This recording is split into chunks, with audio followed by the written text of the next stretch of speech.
എന്ത് ബേസിസിലാണ് നമ്മൾ ആക്ടേഴ്സിനൊക്കെ അവാർഡ്സ് കൊടുക്കുന്നത്? 4 ആക്ടേഴ്സിനെ കൊണ്ട് ആ റോൾ ചെയ്യിപ്പിച്ചിട്ട് ആരാണ് ആ റോൾ ഏറ്റവും നന്നായിട്ട് ചെയ്തതെന്ന് ചോദിച്ചാൽ പിന്നെയും ഒരു ബന്ധമുണ്ട്. ഇത് ഏതോ ഡിഫറെൻ്റ് ആയിട്ടുള്ള ജോണേഴ്സിൽ ഡിഫറെൻ്റ് ആയിട്ടുള്ള ക്യാരക്ടേഴ്സ് പ്ലേ ചെയ്ത് ഏതൊക്കെയോ ആക്ടേഴ്സിന് ആരൊക്കെയോ വിലയിരുത്തുന്നു, എന്നിട്ട് അതിന് അവാർഡ് കൊടുക്കുന്നു. It's unnecessary. ലെന പറയുന്നത് പലർക്കും മനസ്സിലാവുന്നില്ല. എന്തൊക്കെയാ കുട്ടി പറയണേ എന്ന് ചിലർ പറയും. ചിലർ പറയും ലെന കിളി പോയി എന്നാ തോന്നണേന്ന് പറയും. ഇതൊക്കെ കേട്ടത് എവിടെയാ ഒന്ന് പറയൂ? സോഷ്യൽ മീഡിയയിൽ ഇരുന്ന് എല്ലാത്തിനും കമൻറ്റ് ഇടുന്ന ഒരു സ്ട്രാറ്റ് ഓഫ് ആൾക്കാരുടെ ഫീഡ്ബാക്ക് മാത്രമാണ് നിങ്ങൾ അറിഞ്ഞത്. ഈ ബുക്ക് വായിച്ചിട്ട് ഇൻ്റർവ്യൂസ് കണ്ടിട്ട് അവരുടെ ലൈഫ് മാറി എന്ന് പറഞ്ഞിട്ട് thank you so much, it brought so much clarity to my life. എനിക്ക് ഒരുപാട് സാന്ത്വനം കിട്ടി. കുറേ ആൾക്കാർക്ക് സ്പിരിച്വലി അവരുടെ സ്പിരിച്വൽ സെർച്ച് കണ്ടിന്യൂ ചെയ്യാനുള്ള ധൈര്യം കിട്ടി. ഇങ്ങനത്തെ ഫീഡ്ബാക്കാണ് എനിക്ക് പേഴ്സണലി കിട്ടിയത്. റീൽസ് നോക്കിക്കൊണ്ടിരിക്കുക, യൂട്യൂബിൽ പോയിട്ട് ഷോർട്സ് നോക്കിക്കൊണ്ടിരിക്കുക. ഈ ലോങ് കോണ്ടന്റ് നമുക്ക് സഹിക്കാൻ പറ്റാത്ത ലെവലിലോട്ട് പോകുന്നത് ബിക്കോസ് നമ്മുടെ ബ്രെയിൻ 3 സെക്കൻഡ് റീൽസിൽ അഡിക്റ്റഡായി. അതിപ്പോഴത്തെ ഒരു വലിയ പ്രശ്നമാണ്. ആക്ച്വലി ഈ കംപ്ലീറ്റ് ഷിഫ്റ്റ് സംഭവിച്ചത് എക്സാക്ട്ലി 23rd ഏജിലാണ്. Because what is controlling the mind? അത് നോക്കുമ്പോൾ നമ്മൾ സ്പിരിച്വാലിറ്റിയിലേക്ക് പോകും. സ്പിരിച്വാലിറ്റിയിൽ പോയി മെഡിറ്റേഷനിലോട്ട് ഇൻട്രസ്റ്റഡ് ആയി. മെഡിറ്റേഷൻ വഴി പിന്നെ സ്ക്രിപ്റ്റേഴ്സിലേക്ക് പോയി. അതൊരു കണ്ടിന്യൂം ഓഫ് എ ജേർണിയാണ്. അത് ഓരോന്ന് സെപ്പറേറ്റ് അല്ല. ഹൈ ക്വാളിറ്റി മെറ്റീരിയൽസ് കൊണ്ടാണ് നമ്മുടെ ഓരോ വീടും നിർമ്മിച്ചിരിക്കുന്നത്. അതുകൊണ്ട് തന്നെ 10 വർഷത്തെ വാറന്റിയാണ് നമ്മുടെ ഗ്യാരണ്ടി. ഇതുപോലൊരു വീടല്ലേ സർ ആഗ്രഹിക്കുന്നത്? ഇങ്ങനൊരു വീട് ആരാണ് ആഗ്രഹിക്കാത്തത്? Bate homes for Kerala's leading tech enabled home builder. നമ്മൾ പ്രതീക്ഷിക്കാതെ തന്നെ മറ്റു ചിലർക്ക് നമ്മളെ കൂടുതൽ മനസ്സിലാക്കാൻ സാധിക്കും.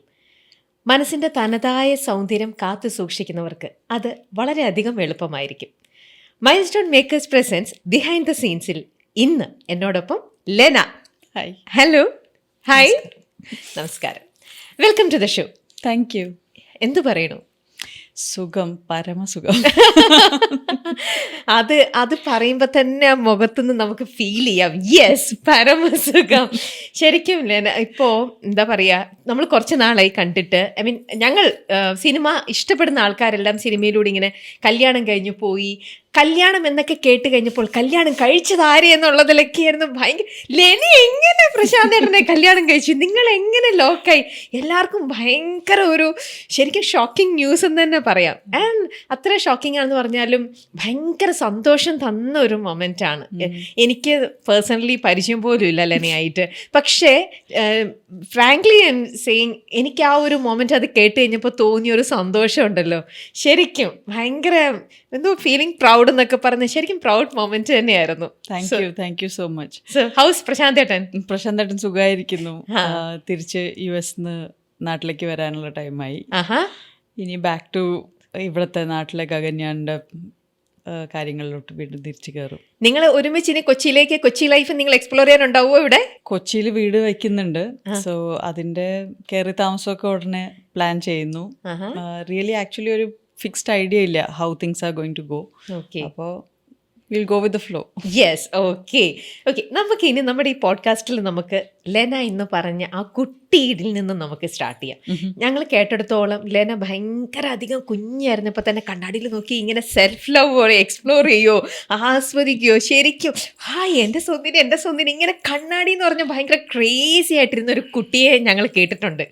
എന്നിട്ട് ആ കുട്ടിയുടെ കണ്ണാടിയോടുള്ള ഭ്രമം കാരണം അമ്മ വീട്ടിലത്തെ കണ്ണാടി എല്ലാം മറച്ചു വെക്കുന്ന ഒരു കഥയും കേട്ടിട്ടുണ്ട്. നമുക്ക് അവിടെ നിന്നും സ്റ്റാർട്ട് ചെയ്യാം.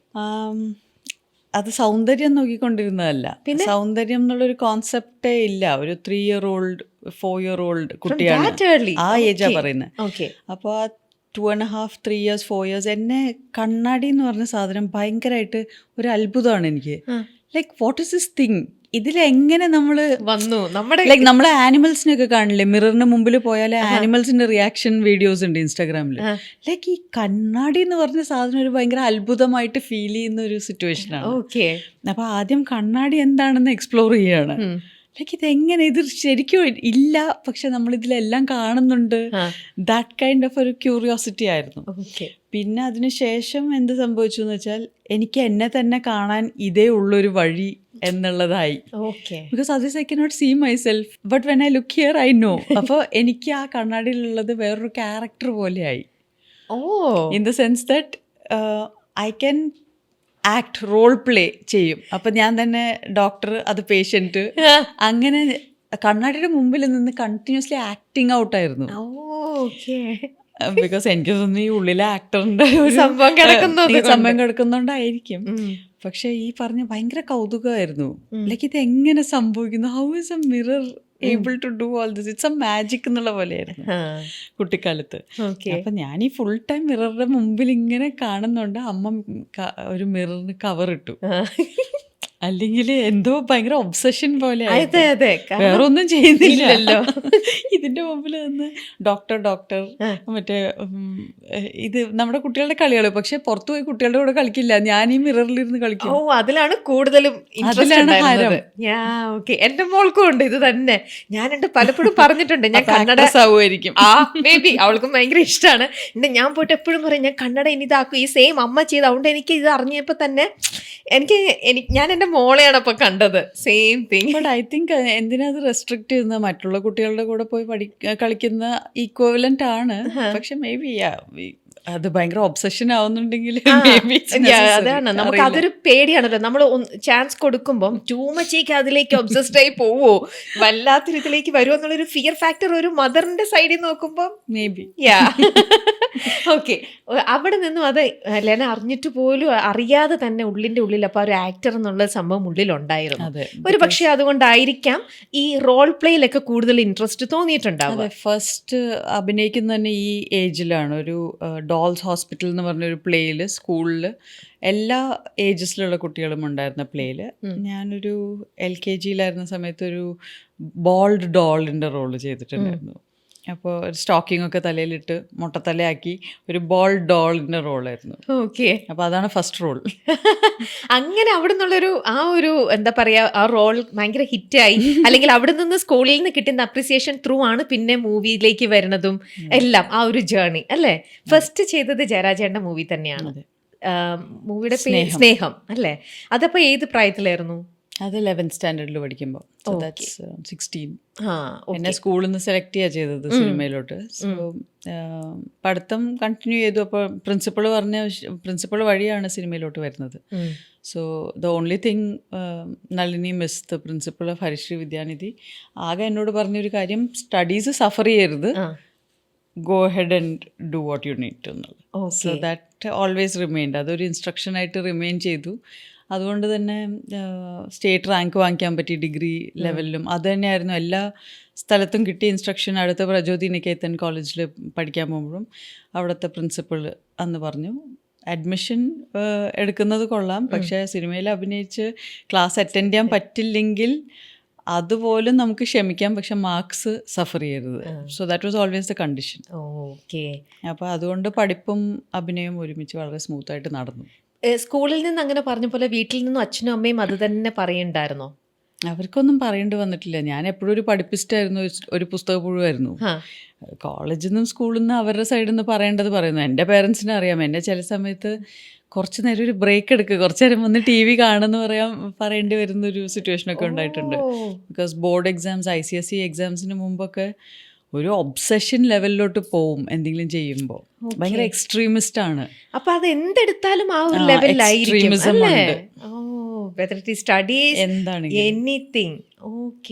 അത് ബേസിക് നേച്ചറിലുള്ള ഒരു കാര്യമാണ്. ഒരു ഡെഡിക്കേഷൻ കൂടി പോകും. പിന്നെ ഒബ്സഷന്റെ ലെവലിലോട്ട് പോകും. ഭയങ്കര എക്സ്ട്രീമിസ്റ്റ് ആണ്. അപ്പൊ ഒരു ഹെൽത്തി കോമ്പറ്റീഷൻ ഫീൽ ചെയ്യാറുണ്ടോ ബിറ്റ്വീൻ നിങ്ങളുടെ ഫ്രണ്ട്സിന്റെ ഇടയിൽ? No, I don't believe in competition because I don't believe in comparison. Okay. Because ഒന്ന് എനിക്ക് ഒരാളെയും മറ്റൊരാളെയും അല്ലെങ്കിൽ ഏതൊരു സാധനവും മറ്റൊരു സാധനവുമായിട്ട് നമുക്ക് കമ്പയർ ചെയ്യാൻ പറ്റില്ല എന്നുള്ളതാണ് എൻ്റെ കാഴ്ചപ്പാട്.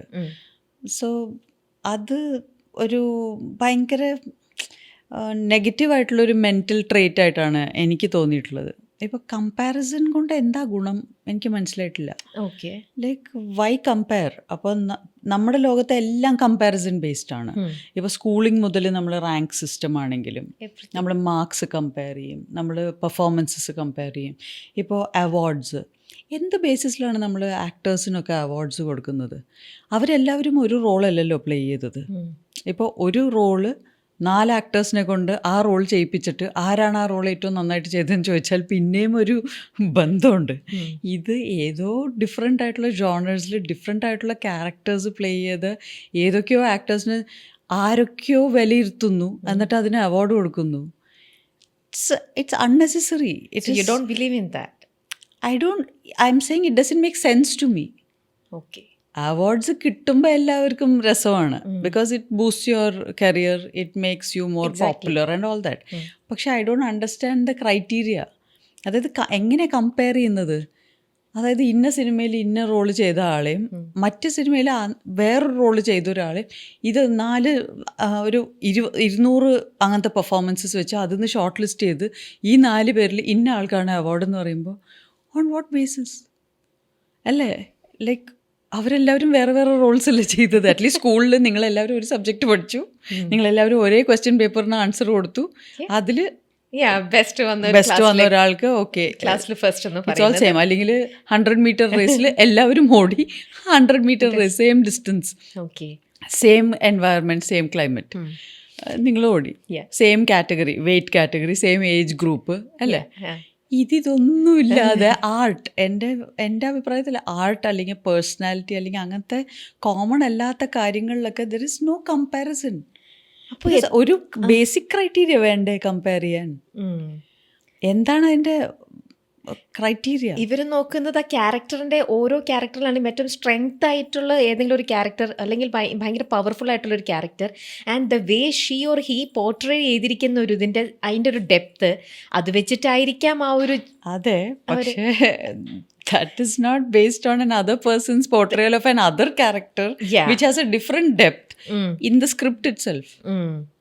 പക്ഷേ എത്രയോ അവാർഡ്സ് വാങ്ങിക്കൂട്ടിയ ഒരാളാണ് ലെന. അതെ, പക്ഷെ എപ്പോഴും എനിക്ക് കൺഫ്യൂഷൻ ആവാറുണ്ട്. ബിക്കോസ് ഒരിക്കലും അവാർഡ് ഏറ്റുവാങ്ങുമ്പോൾ സ്റ്റേജിൽ ഇക്കാര്യം സംസാരിച്ചിട്ട് ഞാൻ പറഞ്ഞിട്ടുണ്ട്. ബിക്കോസ് എനിക്ക് പലപ്പോഴും എന്നെ കൽപ്പന ചേച്ചിയുടെ പെർഫോമൻസ് വേറെ ഗ്രേറ്റ്സിൻ്റെ കൂടെ നമ്മൾ 4 നോമിനീസ് ആണെന്ന് പറഞ്ഞു കഴിഞ്ഞിട്ട് and the award goes to Lena എന്ന് പറയുമ്പോൾ I am looking at Kalpana ചേച്ചി ചെയ്ത ആ performance. It almost creates a feeling of എന്തോ ഇറ്റ്സ് നോട്ട് റൈറ്റ് എന്നുള്ളൊരു ഫീലിംഗ് തോന്നിയിട്ട് ഞാൻ സൈമ അവാർഡ്സിൽ ഇത് ഓപ്പൺലി പോയിന്റ് ഔട്ട് അല്ല, I said I dedicate this to all the 4 who were nominated and everybody who acted in there. It's just that this time I am getting it. Okay. Because art I don't think is comparable.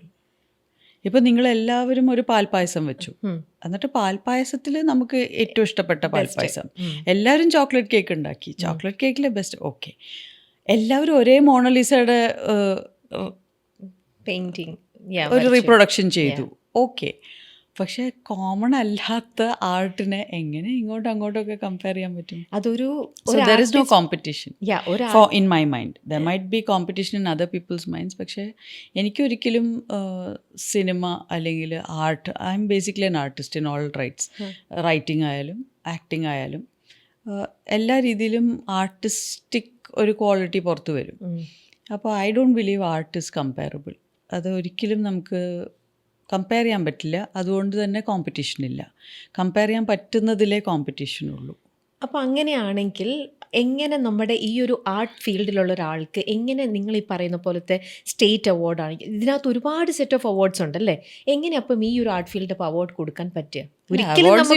Awards ഇപ്പോൾ കൊടുക്കുന്ന പോലെ തന്നെ കൊടുത്തോട്ടെ. ഞാൻ എന്നോട് കമ്പാരിസണും competition ചോദിച്ചതുകൊണ്ട് എൻ്റെ ഒരു കാഴ്ചപ്പാട് പറഞ്ഞു എന്നുള്ളൂ. ഇനിയും സ്റ്റേറ്റ് അവാർഡോ നാഷണൽ അവാർഡ് എനിക്ക് തരികയാണെങ്കിൽ സന്തോഷപൂർവ്വം വാങ്ങിക്കും. അതുകൊണ്ടല്ല, മനസ്സിലായി. അതൊരു പക്ഷേ ഒരു ആർട്ടിസ്റ്റ് ആ ഒരു കഥാപാത്രത്തിനോട് എത്രത്തോളം നീതി പുലർത്തുന്നു എന്നത് നോക്കിയിട്ടായിരിക്കാം ഒരു പക്ഷേ അത് അനലൈസ് ചെയ്യുന്നുണ്ടാവുക. ആയിരിക്കണം. ബിക്കോസ് നമ്മളെല്ലാവരും എപ്പോഴും യോജിക്കാറില്ലല്ലോ വിത്ത് അവാർഡ്സ്. നമ്മൾ പലപ്പോഴും പറയും അയ്യോ അവർക്കാണോ കൊടുത്തത്, എന്തുകൊണ്ടാണ് അങ്ങനെ പറയുന്നത്? ഇപ്പോൾ കല്യാണം കഴിഞ്ഞ് വന്നിട്ട് നാട്ടിൽ വന്നിട്ട് 1-2 ഇൻ്റർവ്യൂസ് ഒക്കെ കൊടുത്തിട്ടുണ്ട്. പക്ഷേ അതിന് മുന്നേ കുറച്ച് നാൾക്ക് കുറേ ഇൻ്റർവ്യൂസ് ഒക്കെ കൊടുക്കുമ്പോഴും അല്ലെങ്കിൽ ഇത്തരത്തിലുള്ള വരുമ്പോൾ ലെന പറയുന്നത് പലർക്കും മനസ്സിലാവുന്നില്ല. എന്തൊക്കെയാ കുട്ടി പറയണേ എന്ന് ചിലർ പറയും. ചിലർ പറയും ലെന കിളി പോയി എന്നാ തോന്നണേന്ന് പറയും. ചിലർ പറയും ചിലർക്ക് അത് ഒരു രീതിയിലും ഡൈജസ്റ്റ് ചെയ്യാത്ത വണ്ണം.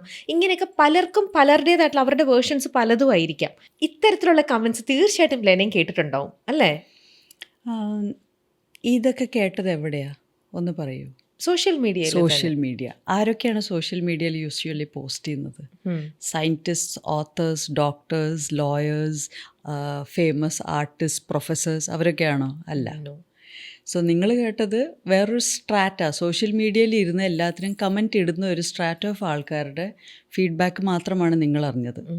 ഞാൻ അറിഞ്ഞത് fighter pilots, astronauts, scientist, writers, authors, poets, ഭയങ്കര വേറെ മേഖലകളിൽ വർക്ക് ചെയ്യുന്ന ഒരുപാട് ആൾക്കാർ വളരെ പ്രോത്സാഹിപ്പിച്ചുകൊണ്ട് thank you for writing such a book.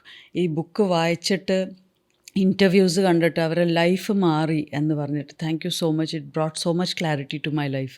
എനിക്ക് ഒരുപാട് സാന്ത്വനം കിട്ടി.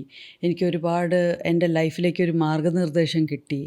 കുറേ ആൾക്കാർക്ക് സ്പിരിച്വലി അവരുടെ സ്പിരിച്വൽ സെർച്ച് കണ്ടിന്യൂ ചെയ്യാനുള്ള ധൈര്യം കിട്ടി. ഇങ്ങനത്തെ ഫീഡ്ബാക്കാണ് എനിക്ക് പേഴ്സണലി കിട്ടിയത്. ഇവിടെ ഉണ്ടായ കോലാഹലവും ഈ പറഞ്ഞ സോഷ്യൽ മീഡിയയിൽ കമൻ്റ് ഇടുന്ന പിന്നെ ട്രോളന്മാർ എല്ലാവരും ചെയ്ത ഒരു ഉപകാരം എന്ന് പറയുന്നത് ഇവർ ബഹളം വെച്ചതുകൊണ്ട് സാധാരണ സോഷ്യൽ മീഡിയ അധികം ശ്രദ്ധിക്കാത്ത ഈ വേറെ മേഖലയിലുള്ള ആൾക്കാരൊക്കെ ഒന്ന് ശ്രദ്ധിച്ചു. അവർ അവയർനെസ് ക്രിയേറ്റ് ചെയ്തു. ഇവരിവിടെ വെച്ച ബഹളം കാരണം ഒരുപാട് അവയർനെസ് ഉണ്ടായി. അത് കാരണം എൻ്റെ book the autobiography of god all India Amazon national best seller ലിസ്റ്റിലെത്തി. ബെസ്റ്റ് സെല്ലർ ലിസ്റ്റിലെത്തിയിട്ട് പെൻഗ്വിൻ ബുക്സ് അത് ടേക്ക് ഓവർ ചെയ്തു. സോ പെൻഗ്വിൻ ബുക്സ് പബ്ലിഷ് ചെയ്തു ബുക്ക്. അതിനുശേഷം ഇപ്പോൾ DC ബുക്സ് മലയാളത്തിൽ ദൈവത്തിൻ്റെ ആത്മകഥ എന്ന പേരിൽ പ്രകാശ് ചങ്ങമ്പുഴ ട്രാൻസ്ലേറ്റ് ചെയ്തിട്ടുള്ള കോപ്പി ഇറക്കി. ഈ ഇൻ്റർവ്യൂ കണ്ടുകൊണ്ട് പ്രശാന്ത് നായർ എന്ന ഫൈറ്റർ പൈലറ്റ് ആസ്ട്രോനോട്ട് എൻ്റെ സ്പിരിച്വൽ അണ്ടർസ്റ്റാൻഡിങ്ങും അദ്വൈത വേദാന്തമായിട്ട് വളരെ സിമിലാരിറ്റി ഉള്ള കാര്യങ്ങളാണല്ലോ പറയുന്നത്, ഇത്ര ക്ലാരിറ്റിയോട് പറയാൻ പറ്റുന്നല്ലോ എന്ന് പറഞ്ഞ് ആ ബുക്ക് വാങ്ങി വായിക്കുകയും ഇൻ്റർവ്യൂസ് കാരണം എന്നെ കോൺടാക്റ്റ് ചെയ്യും. ഇന്ന് ഞാൻ അദ്ദേഹത്തിൻ്റെ ഭാര്യ ആവാൻ കാരണം ഇതൊക്കെയാണ്. അപ്പോൾ നമ്മളെപ്പോഴും നോക്കേണ്ടത് where are we getting our feedback from. ഞാൻ ഈ സോഷ്യൽ മീഡിയയിൽ ഓരോ കമൻറ്റും വായിക്കാനിരുന്നാൽ എൻ്റെ നിലവാരം എന്താവും? Very true. ആദ്യം മുതലേ ലെന ഇത്രയ്ക്കും ഇങ്ങനെ തന്നെയായിരുന്നോ സോഷ്യൽ മീഡിയനെ? അതോ ത്രൂ ഔട്ട് അല്ലെങ്കിൽ പല എക്സ്പീരിയൻസിൽ നിന്നോ കുറേ ലേറ്റർ ഓൺ ആണ് ഇങ്ങനെ ഒരു തിരിച്ചറിവ് കിട്ടിയത്? എൻ്റെ സോഷ്യൽ മീഡിയ കാണുന്നവർക്കറിയാം, I do not follow anybody. എൻ്റെ സോഷ്യൽ മീഡിയ പേജിൽ I don't follow any one on Instagram, I do not follow any one on Facebook, and it has always been so. Why? It's a one-way traffic. I am an influencer. I am not being used by social media. I post on social media. I do not sit and watch social media. Okay. Because social media is a tool for business really. അത് ആൾക്കാർക്ക് ഇതുവരെ മനസ്സിലായിട്ടില്ല. It's A business tool. അത് use ചെയ്യുന്നവർ വളരെ successful ആയിട്ട് അത് use ചെയ്യാറുണ്ട്. അവരവരുടെ മാർക്കറ്റിങ്ങിന് വേണ്ടിയിട്ടാണ് അത് യൂസ് ചെയ്യുന്നത്.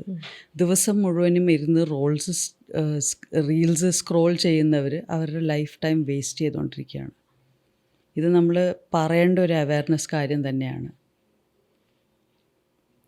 അവർ കമ്പയർ ചെയ്തുകൊണ്ടിരിക്കുന്നു അവരുടെ ലൈഫ്. ഇവരവിടെ പോയി, ഇവിടെ പോയി, ട്രാവൽ ചെയ്തു, എനിക്ക് അവിടെ പോകണം, ഇവരിങ്ങനത്തെ ഡ്രസ്സ് ഇട്ടു, എനിക്ക് അങ്ങനത്തെ ഡ്രസ്സ് ഇടണം. നമുക്കറിയാം നമ്മുടെ മിക്ക ഡ്രസ്സസും സ്പോൺസേർഡാണ്, നമ്മുടെ ഔട്ട്ഫിറ്റ്സ് സ്പോൺസേർഡാണ്, നമ്മുടെ സ്റ്റൈലിസ്റ്റ് ചെയ്യുന്നതാണ്. ഇതെല്ലാം കൂടെ ഒരാൾക്ക് വീട്ടിലിരുന്നുകൊണ്ട് ഈ ഡ്രസ്സിന് പൈസ ചിലവാക്കി, ഈ ഓർണമെൻറ്റ്സിന് ചിലവാക്കി, മേക്കപ്പ് ചെയ്ത്, ഹെയർ ചെയ്ത് ഇങ്ങനെ നടക്കാൻ പറ്റില്ല in real life. But they think it is real life. ഈ സോഷ്യൽ മീഡിയയുടെ അടിമകൾ എന്ന് ഞാൻ പറയും, അടിമ അല്ലെങ്കിൽ വിക്റ്റിമായി പോവുകയാണ്, എസ്പെഷ്യലി യങ്ങർ ജനറേഷൻ. അവരെ വിചാരം സോഷ്യൽ മീഡിയയിൽ കാണുന്നതാണ് റിയൽ ലൈഫ് എന്നാണ്. അത് റിയൽ ലൈഫ് അല്ല. അത് നമുക്കറിയാം, ബിക്കോസ് നമ്മൾ സ്ക്രീനിൻ്റെ ഇപ്പുറം നിൽക്കുന്ന ആൾക്കാരാണ്. സോ ഞാൻ സോഷ്യൽ മീഡിയ ഒട്ടും ഫോളോ ചെയ്യാത്ത ഒരാളാണ് തുടക്കം മുതൽ. ഞാനിതിൽ ഇരുന്ന് സ്ക്രോൾ ചെയ്യുന്നില്ല. എനിക്ക് എന്തെങ്കിലും ഫീഡ്സ് പോപ്പപ്പ് ആവുന്നുണ്ടെങ്കിൽ ഞാൻ എന്തെങ്കിലും പോസ്റ്റ് ചെയ്യാൻ പോകുമ്പോൾ ഐ മൈറ്റ് സീ സംതിങ്. അല്ലാതെ I don't have the time and energy to sit and scroll on social media. വേറെ ഇഷ്ടംപോലെ പണിയുണ്ട് നമുക്കിവിടെ ചെയ്യാൻ. സോഷ്യൽ മീഡിയ ഡെയിലി സ്ക്രോൾ ചെയ്തുകൊണ്ടിരിക്കുന്ന ആൾക്കാരുടെ തലച്ചോറ് ആക്ച്വലി ന്യൂറോണൽ കണക്ഷൻസ് കുറഞ്ഞുകൊണ്ടിരിക്കുകയാണ്. അത് ക്ലിനിക്കലി പ്രൂവൻ ആണ്. ഡി അഡിക്ഷൻ സെൻറ്റേഴ്സിലേക്ക് ആൾക്കാരെ വിടേണ്ടി വരുന്നു for social media de addiction. Social media is not your friend. It is a place where you can get information. പക്ഷേ വളരെ സെലക്റ്റീവായിട്ട് നമ്മൾ പോയി സെർച്ച് ചെയ്യണം. അല്ലാതെ സോഷ്യൽ മീഡിയ ഇങ്ങോട്ട് ഇട്ടുകൊണ്ടിരിക്കുന്ന എല്ലാം കൺസ്യൂം ചെയ്യാൻ നിന്നാൽ നമ്മൾ ആക്ച്വലി അതിൻ്റെ വിക്റ്റിമാവുകയാണ് ചെയ്യുന്നത്. ശരിക്കും അതിൻ്റെ എന്താ പറയുക, ഇപ്പം ലെന പറയണത് ശ്രദ്ധിച്ച് കേട്ട് കഴിഞ്ഞാൽ എല്ലാവർക്കും മനസ്സിലാവും അതിൻ്റെ ഒരു ഇറ്റ്സ് എ ഫാക്ടർ അല്ലേ. ബിക്കോസ് ആൾക്കാർ തുടങ്ങും എന്തോ ഒരു കാര്യം ചെയ്യാൻ പോയി, എസ്പെഷ്യലി അങ്ങോട്ട് പോസ്റ്റ് ചെയ്യാൻ പോയി, അല്ലെങ്കിൽ പോസ്റ്റ് ചെയ്യാൻ പോയിട്ട് ഒട്ടും പോസ്റ്റ്സ് ഇടാത്ത ആൾക്കാരുണ്ട്. വെറുതെ സോഷ്യൽ മീഡിയ സ്ക്രോൾ ചെയ്യാൻ അവർ 2-3 മണിക്കൂർ പോകുന്നത് അവരറിയുന്നില്ല. അത് ലൈഫ് ടൈമാണ് പോയിക്കൊണ്ടിരിക്കുന്നത്, ജീവിതമാണ് കടന്നു പോയിക്കൊണ്ടിരിക്കുന്നത്. ഇതിൽ പോയാൽ മതിയെങ്കിൽ മതി, അവരുടെ ഇഷ്ടം അതാണെങ്കിൽ നമ്മളാരുമല്ല ഒന്നും പറയാൻ. പക്ഷെ ഞാനത് ചെയ്യില്ല. ഇപ്പോൾ ഇതിനകത്ത് തന്നെ വ്യൂസ് കൂടുതൽ കിട്ടാൻ വേണ്ടിയിട്ട് ഈ സോഷ്യൽ മീഡിയ അഡിക്റ്റഡ് ആയിട്ട് അല്ലെങ്കിൽ ആ പ്ലാറ്റ്ഫോം യൂസ് ചെയ്യുന്ന ഒരുപാട് ഈവൻ സെലിബ്രിറ്റീസ് ആയിക്കോട്ടെ നോർമൽ പീപ്പിൾ ആണെങ്കിലോട്ടെ ഉണ്ട്. അവരതിന് വേണ്ടിയിട്ടുള്ളൊരു കോണ്ടന്റ് ക്രിയേറ്റ് ചെയ്യാൻ വേണ്ടിയിട്ട് ഓരോരുത്തരും ഓരോ എക്സ്ട്രീം ലെവലിൽ വരെ പോകുന്നുണ്ടല്ലേ, ജസ്റ്റ് ടു ഗെറ്റ് അവർ അട്രാക്ഷൻ അല്ലെങ്കിൽ വ്യൂസ് ഫ്രം അതർ പീപ്പിൾസ്. അത് ഡെഫിനറ്റ്ലി. പക്ഷെ ഇപ്പോൾ ഞാൻ പറയുന്നു, ഇപ്പോൾ നമ്മളൊരു ഇൻ്റർവ്യൂ കൊടുക്കുന്നു, അതായത് യൂട്യൂബ് എനിക്ക് വളരെ സെപ്പറേറ്റ് ആണ്. ഞാൻ യൂട്യൂബ് അത്യാവശ്യം നന്നായിട്ട് യൂസ് ചെയ്യുന്ന ഒരാളാണ്. Because you can learn a lot on YouTube. നമുക്ക് ഇപ്പോൾ കുക്കിംഗ് മുതൽ ഏതൊരു കാര്യത്തിനും യു വാണ്ട് ആൻ ആൻസർ. ഈ ഇന്ന സോക്കറ്റ് ഫിറ്റ് ചെയ്യേണ്ടത് എങ്ങനെയാണ്, ഇന്ന വാക്യൂം ക്ലീനറിൻ്റെ ഒരു പാർട്ട് നമ്മളിത് എറർ കാണിക്കുന്നു, anything you can get it on YouTube. ഇപ്പം നമുക്ക് ഞാൻ വാസ്തുവിൻ്റെ കോഴ്സ് ചെയ്തത് യൂട്യൂബിലാണ്. ഇപ്പം നമ്മുടെ interviews it gives value to people. അത് കേട്ടാൽ അവരുടെ ലൈഫിൽ എന്തെങ്കിലും ഒരു പോസിറ്റീവ് ചേഞ്ച് വരുത്താവുന്ന ഇഷ്ടംപോലെ കോണ്ടന്റ് ഉണ്ട്. വെറസ് ഞാൻ പറയുന്നത് സോഷ്യൽ മീഡിയ, അതിൽ ഞാൻ യൂട്യൂബ് അങ്ങനെ ഇൻക്ലൂഡ് ചെയ്യുന്നില്ല. ഈ Instagram, Facebook and many others like that, അങ്ങനത്തെ ഇഷ്ടംപോലെ വെറുതെ ചാറ്റിംഗ് ആപ്സ്, ഈവൻ വാട്സാപ്പ് പോലും ആൾക്കാർ ഭയങ്കരമായിട്ട് മിസ്യൂസ് ചെയ്യാറുണ്ട്. ഡെയിലി വെറുതെ ഇരുന്ന് സ്റ്റാറ്റസ് അപ്ഡേറ്റും ഈ പറഞ്ഞ വാട്സാപ്പ് ഗ്രൂപ്പ്സും 1000 ഗ്രൂപ്പിൻ്റെ ഭാഗമാവുക, ആ ഗ്രൂപ്പിലെ എല്ലാ ചർച്ചകളും കേട്ടുകൊണ്ടിരിക്കുക. Waste of time. Instagram post reels നോക്കിക്കൊണ്ടിരിക്കുക, യൂട്യൂബിൽ പോയിട്ട് ഷോർട്സ് നോക്കിക്കൊണ്ടിരിക്കുക. അതേ സമയത്ത് യൂട്യൂബിൽ വാല്യുബിൾ ലോങ് കണ്ടൻറ് ഉണ്ട്. ഈ ലോങ് കോണ്ടൻറ്റ് നമുക്ക് സഹിക്കാൻ പറ്റാത്ത ലെവലിലോട്ട് പോകുന്നത് ബിക്കോസ് നമ്മുടെ ബ്രെയിൻ 3 സെക്കൻഡ് റീൽസിൽ അഡിക്റ്റഡായി. അപ്പം 3 സെക്കൻഡിന് മുകളിൽ പോകുമ്പോൾ അറ്റൻഷൻ ഡെഫിസിറ്റ് വരുന്നു. അതിപ്പോഴത്തെ ഒരു വലിയ പ്രശ്നമാണ്. ആൾക്കാർക്ക് അറ്റൻഷൻ ഡെഫിസിറ്റാണ് ഇപ്പോൾ പ്രശ്നം. 5 മിനിറ്റ് സംസാരിച്ചുകൊണ്ടിരിക്കുന്ന ഒരു കാര്യം കേട്ടിരിക്കാൻ വയ്യ. അതൊരു ADHD പോലത്തെ ഒരു സിറ്റുവേഷനിലോട്ടാണ് പോയിക്കൊണ്ടിരിക്കുന്ന ആൾക്കാരുടെ ബ്രെയിൻസ്.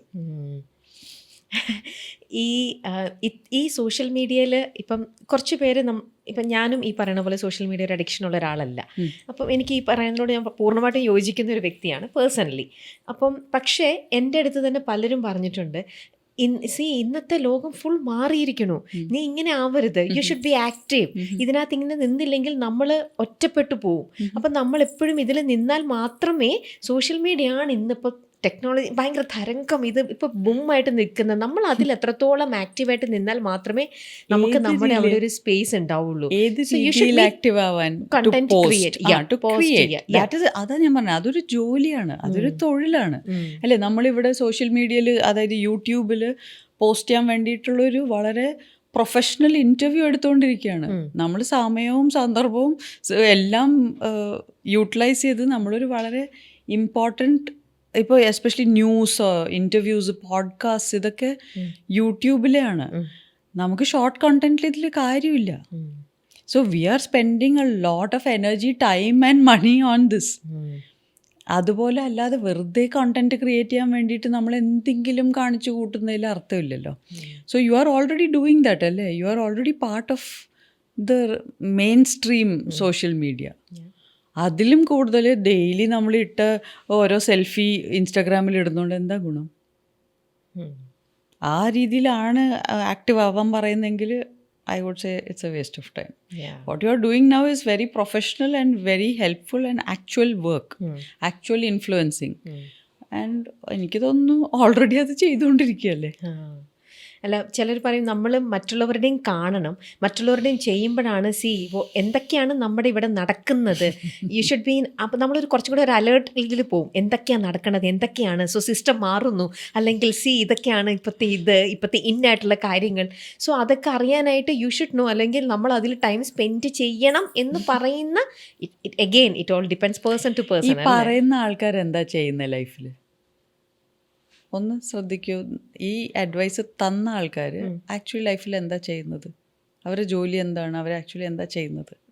പല ഇതിലുള്ള ആൾക്കാരാണ്. അതെ. പക്ഷെ അവരുടെയൊക്കെ ഒരു മെയിൻ അവരുടെ ഇൻട്രസ്റ്റ് ഇതിലാണ്. സോ പലവരും ഹൗസ് വൈഫ്സ് ആയിരിക്കാം, പലരും ഫാഷൻ ഡിസൈനേഴ്സൊക്കെ ആയിരിക്കാം. So they have to be up to date with fashion. എൻ്റെ ജോലി ഫാഷനല്ല, എൻ്റെ ജോലി ആ നല്ല ഫാഷനബിൾ ആയിട്ടുള്ള ഔട്ട്ഫിറ്റ്സ് ചെയ്യുന്നവരായിട്ട് കൊളാബ് ചോദിക്കുന്നതാണ്, അല്ലെങ്കിൽ അവരോട് കോസ്റ്റ്യൂംസ് സ്പോൺസർ ചെയ്യാൻ പറയലാണ്. ഞാൻ ഫാഷൻ ഫോളോ ചെയ്യേണ്ട ആവശ്യമില്ല, നമുക്ക് എല്ലാവർക്കും എല്ലാം ചെയ്യാൻ പറ്റില്ലല്ലോ. അപ്പോൾ അവർക്ക് വേണം, ലൈക്ക് ഇപ്പോൾ ഇൻറ്റീരിയർ ഡെക്കറേഷൻ്റെ ഒരാൾ, they have to be up to date with what is happening in interior decoration. Fashion designing, അവർക്ക് അറിയണം ഇന്നത്തെ ലേറ്റസ്റ്റ് ഫാഷൻ എന്താ കളർ ട്രെൻഡ്സ് എന്താണ്. ഇപ്പോൾ ഒരു hair stylist, beauty makeup artist, അവർ അപ് ടു ഡേറ്റ് ആയിരിക്കണം ട്രെൻഡ്സിൽ. പക്ഷേ നമ്മൾ നമ്മുടെ ഉള്ളിൽ നിന്ന് എടുത്തിട്ടുള്ള ക്രിയേറ്റ് ചെയ്യുന്ന ആർട്ടിന് ഇറ്റ്സ് ടൈംലെസ്. നമ്മൾ ഈ പറയുന്ന ഫാഡ്സിൻ്റെ കൂടെ പോകേണ്ട ഒരു കാര്യമില്ല. ഇപ്പോൾ ഞാൻ ഇട്ടിരിക്കുന്നതാണോ ഫാഷൻ എന്ന് എനിക്കറിയില്ല. This is from Swapna Mantra. They have collab ചെയ്തിരിക്കുകയാണ് ഫോർ ദിസ് ഇൻ്റർവ്യൂ. സോ എന്നോട് പറഞ്ഞു ഇതാണ് okay, it looks like A 90s style. അപ്പോൾ ഹെയർ ഡു ഇങ്ങനെയാണ്, it looks like A 90s style, it's fine. ഞാനിവിടെ വന്നിരിക്കുന്ന ഒരു ഫാഷൻ മോഡലായിട്ടല്ലല്ലോ. അപ്പോൾ നമ്മളിങ്ങനെ ഒരു അതാ ഞാൻ പറഞ്ഞ കമ്പാരിസൺ ഇല്ല. ഓരോരുത്തരും അവരവരുടെ മേഖലയിൽ ചെയ്യുന്നു. പക്ഷെ നമ്മൾ എന്ത് ചെയ്യും, വളരെ ബ്രോഡ് സ്പെക്ട്രമായിട്ട് എല്ലാവരോടും നമ്മൾ ചെയ്യുന്ന എല്ലാവരും അതുപോലെ ചെയ്യണമെന്ന് പറഞ്ഞ് അഡ്വൈസ് ചെയ്യും. അതാണ് മറ്റുള്ളവരെ കൺഫ്യൂസ് ചെയ്യുന്നത്. അതെ, ട്രൂ. എനിക്കിതാണ് ശരി, സോ ഞാൻ ഈ റൂട്ടിൽ കൂടിയാണ് പോണത്, സോ നിങ്ങളും ഇതേ റൂട്ടിൽ കൂടെ തന്നെ വരൂ. അത് പറഞ്ഞിട്ട് കാര്യമില്ലല്ലോ, നമ്മളെല്ലാവരും അതേ മേഖലയിലല്ലല്ലോ. അതെ, വെൽ സെഡ്. ഓക്കെ. പക്ഷേ ഇത്രയും സോഷ്യൽ മീഡിയ ഒന്നും ആരെയും ഫോളോ ചെയ്യുന്നില്ല എന്ന് പറഞ്ഞു. പക്ഷെ ചില പേഴ്സണാലിറ്റി നമുക്ക് വളരെയധികം റെസ്പെക്റ്റ് തോന്നുന്ന പല ആൾക്കാരും ഉണ്ട് നമ്മുടെ കൂടെ, അല്ലേ? അപ്പോൾ അങ്ങനെയുള്ള ആൾക്കാരെ കൂടുതൽ അറിയാനായിട്ട്, അല്ലെങ്കിൽ അവരുടെ തോട്ട്സും അവരുടെ കാര്യങ്ങൾ അറിയാനായിട്ടും അവരെ ഫോളോ ചെയ്യണമെന്ന് പോലും തോന്നിയിട്ടില്ലേ? ഫോളോ ചെയ്യുക എന്ന് പറഞ്ഞാൽ it will keep coming on my feed. എനിക്ക് ഒരു സമയത്ത് ഞാൻ റിസർച്ച് ചെയ്യുമ്പോൾ I have Instagram to research. എനിക്ക് ഇന്ന ആളുടെ പേര് ടൈപ്പ് ചെയ്ത് നോക്കിയാൽ അവരുടെ പോസ്റ്റ്സ് കാണാം. ഞാൻ അതിന് റിസർച്ച് ചെയ്യുകയാണെങ്കിൽ, എനിക്ക് ശരിക്കും ഇൻഫർമേഷൻ വേണമെങ്കിൽ I will go and research. അതിൽ ഇൻഫർമേഷൻ കളക്ട് ചെയ്യും, ഞാനത് സേവ് ചെയ്യും. അടുത്ത ഫേസ്ബുക്കിൽ ഞാൻ യൂസ് ചെയ്യാറില്ല. Facebook I think is completely unnecessary now because of Instagram. പിന്നെ യൂട്യൂബാണ് main research place. LinkedIn hardly use ചെയ്യാറില്ല. എനിക്ക് എക്സ്, ട്വിറ്ററും എനിക്ക് അങ്ങനെ അത്ര യൂസ് ചെയ്യാറില്ല. ഉണ്ട്, ഹാൻഡിൽസ് ഉണ്ട്, പക്ഷെ അങ്ങനെ വല്ലപ്പോഴും റീപോസ്റ്റൊക്കെ വരുള്ളൂ. അപ്പോൾ ഇത്രയും സ്ഥലങ്ങൾ കൂടാതെ ഇപ്പോൾ there is chat GPT, there is Gemini, there is AI which is helping you so much. പകുതി സെർച്ചസ് ഇപ്പോൾ അത് ചെയ്തോളും. അപ്പോൾ ഞാൻ ടെക് സാവി ആയിട്ട് മൂവ് ചെയ്യുന്നുണ്ട്, പക്ഷേ ഈ പറഞ്ഞ പോലെ ഞാനൊന്നും ഫോളോ ചെയ്യുന്നില്ല. എന്തിനാ ഫോളോ ചെയ്യുന്നേ? വെനെവർ ഐ നീഡ് ഞാൻ പോയി സെർച്ച് ചെയ്യും, അതിൻ്റെ കിട്ടേണ്ടത് വാങ്ങിക്കും. അപ്പോൾ യൂട്യൂബിൽ ഞാൻ സബ്സ്ക്രൈബ് ചെയ്യുന്ന പല ചാനൽസ് ഉണ്ട്, ബിക്കോസ് എനിക്ക് അവരുടെ അപ്ഡേറ്റ്സ് റെഗുലറായിട്ട് വേണം. വേറെസ് എനിക്ക് വെറുതെ എന്തെങ്കിലും റാൻഡം പോസ്റ്റും ഫോട്ടോസും റീൽസും കണ്ടുകൊണ്ടിരിക്കാൻ നേരമില്ല. അത് ഭയങ്കരമായിട്ട് ആ അൽഗോരിതം എനിക്കിഷ്ടമല്ല. ആ സോഷ്യൽ മീഡിയ അൽഗോരിതം നമ്മുടെ അടുത്ത് പുഷ് ചെയ്തുകൊണ്ടേ ഇരിക്കുകയാണ് കോണ്ടന്റ് ഇങ്ങനെ എല്ലാ 3 സെക്കൻഡ്സും. എനിക്കത് ഇഷ്ടമല്ലാത്തതുകൊണ്ട് ഞാൻ ഫോളോ ചെയ്യുന്നില്ല. ഓക്കെ. അപ്പോൾ ആ ഒരു സെക്ടറിലേക്ക് അധികം ബോധേഡേ അല്ല, ഒട്ടുമല്ല. ഓക്കെ. നമുക്ക് സ്കൂൾ ഡേയ്സിൽ ഒക്കെ ഇങ്ങനെ ഡ്രാമ ഇതൊക്കെ അതിലൊക്കെ ഭയങ്കര അധികം ആക്റ്റീവ് തന്നെയായിരുന്നു സ്കൂൾ സമയത്തുമൊക്കെ. അതെ. ഓക്കെ. അപ്പോൾ അന്നേ ലെന സ്റ്റഡീസിൽ ഭയങ്കര ബ്രില്യൻ്റ് ആയിരുന്നു, ഭയങ്കര അധികം. ആ സമയത്തും സ്റ്റഡീസിലപ്പോൾ എന്തെങ്കിലും എത്തണം എന്നുള്ളൊരു മനസ്സിൽ തീർച്ചയായിട്ടും ഒരു താല്പര്യം എത്തുമല്ലോ, ഫോക്കസ്ഡ് ആവുമല്ലോ ഇത്രയും ഒരു എക്സ്ട്രീമിസ്റ്റ് നിൽക്കുന്ന ഒരാൾ. പക്ഷേ at the same time cinema എന്തെങ്കിലും ഫ്യൂച്ചറിൽ ഞാൻ ഉണ്ടാവും എന്ന് കരുതിയിട്ടുണ്ടോ? ഇല്ല, ഒരിക്കലും വരുമെന്ന് കരുതിയിരുന്നില്ല. എനിക്ക് ഓർമ്മയുണ്ട് സ്കൂളിലൊരു 10th സ്റ്റാൻഡേർഡിലൊക്കെ പ്ലേസ് ഞാൻ ഡയറക്റ്റ് ചെയ്യുകയും അതിൽ ആക്ട് ചെയ്യുകയും ചെയ്യാറുണ്ടായിരുന്നു. ഓ ബിക്കോസ് നമ്മുടെ സ്കൂൾ പ്ലേ ആരെങ്കിലും ഡയറക്റ്റ് ചെയ്യണമല്ലോ. അതെ. അപ്പോൾ അത് യൂഷ്വലി പല സ്ഥലത്തും ഒരു ടീച്ചർ ആരെങ്കിലും ആയിരിക്കാം. നമ്മുടെ അവിടെ ഞാൻ തന്നെ ആ ഉത്തരവാദിത്വം ഏറ്റെടുത്ത് ഞാൻ തന്നെ പ്ലേ സെലക്ട് ചെയ്യും. ടീച്ചേഴ്സ് അത് ഓക്കെ പറഞ്ഞാൽ പിന്നെ ഞാൻ തന്നെ അത് കാസ്റ്റ് ചെയ്ത് ഡയറക്റ്റ് ചെയ്ത് അതിൽ ആക്ട് ചെയ്യുകയും ചെയ്യും. അപ്പോൾ പലപ്പോഴും സ്കൂളിലുള്ള എല്ലാ കുട്ടികൾക്കും ഒരേ കാലിബർ ഓഫ് ആക്ടിങ് ഉണ്ടാവില്ലല്ലോ. അപ്പം നമുക്ക് ചില സമയത്ത് ഫ്രസ്ട്രേഷൻ വരും. എന്നിട്ട് ഞാൻ വീട്ടിൽ വന്നിട്ട് പറയും, നല്ല അപ്പുറത്ത് അഭിനയിക്കുന്നവരൊക്കെ നല്ല അഭിനയമുള്ള ആയിരുന്നെങ്കിൽ നമുക്കിത് എത്ര നന്നാവുമായിരുന്നു. അപ്പോൾ ആ ഒരു ഡ്രീമാണ് സിനിമയിൽ വന്ന് പ്രൊഫഷണൽ ആക്ടേഴ്സിൻ്റെ കൂടെ ആക്ട് ചെയ്യുമ്പോൾ കംപ്ലീറ്റ് ആവുന്നത്. കാരണം ഇപ്പം എത്രയോ പേരുടെ കൂടെ ഇങ്ങനെ ചെയ്തിട്ടുണ്ട്. പല പല ബ്യൂട്ടിഫുൾ മൊമെൻറ്റ്സും ഒബ്വിയസ്ലി ഉണ്ടായിട്ടുണ്ടാവാം. പക്ഷേ ഒരെണ്ണം എന്നോടൊന്ന് ഷെയർ ചെയ്യാമോ? ഇവരുടെ കണ്ടുകൊണ്ടിരുന്നപ്പോഴോ അല്ലെങ്കിൽ അവരുടെ കൂടെ അത് കണ്ടു കഴിഞ്ഞപ്പോൾ ലെന അടുത്തത് അവരുടെ സീനിൽ അവരുടെ കൂടെ പോയി അഭിനയിക്കാൻ പോണു. അപ്പോൾ കിട്ടിയ ആ ഒരു സ്പാർക്കിൽ നിന്ന് കിട്ടിയെന്നൊരു ബ്യൂട്ടിഫുൾ മൊമെൻറ്റ്, അല്ലെങ്കിൽ അത് എത്രത്തോളം ലെനയിലെ ആക്ടറിനെ അങ്ങനത്തെ ഒരുപാട് മൊമെൻറ്റ്സ് ഉണ്ട്.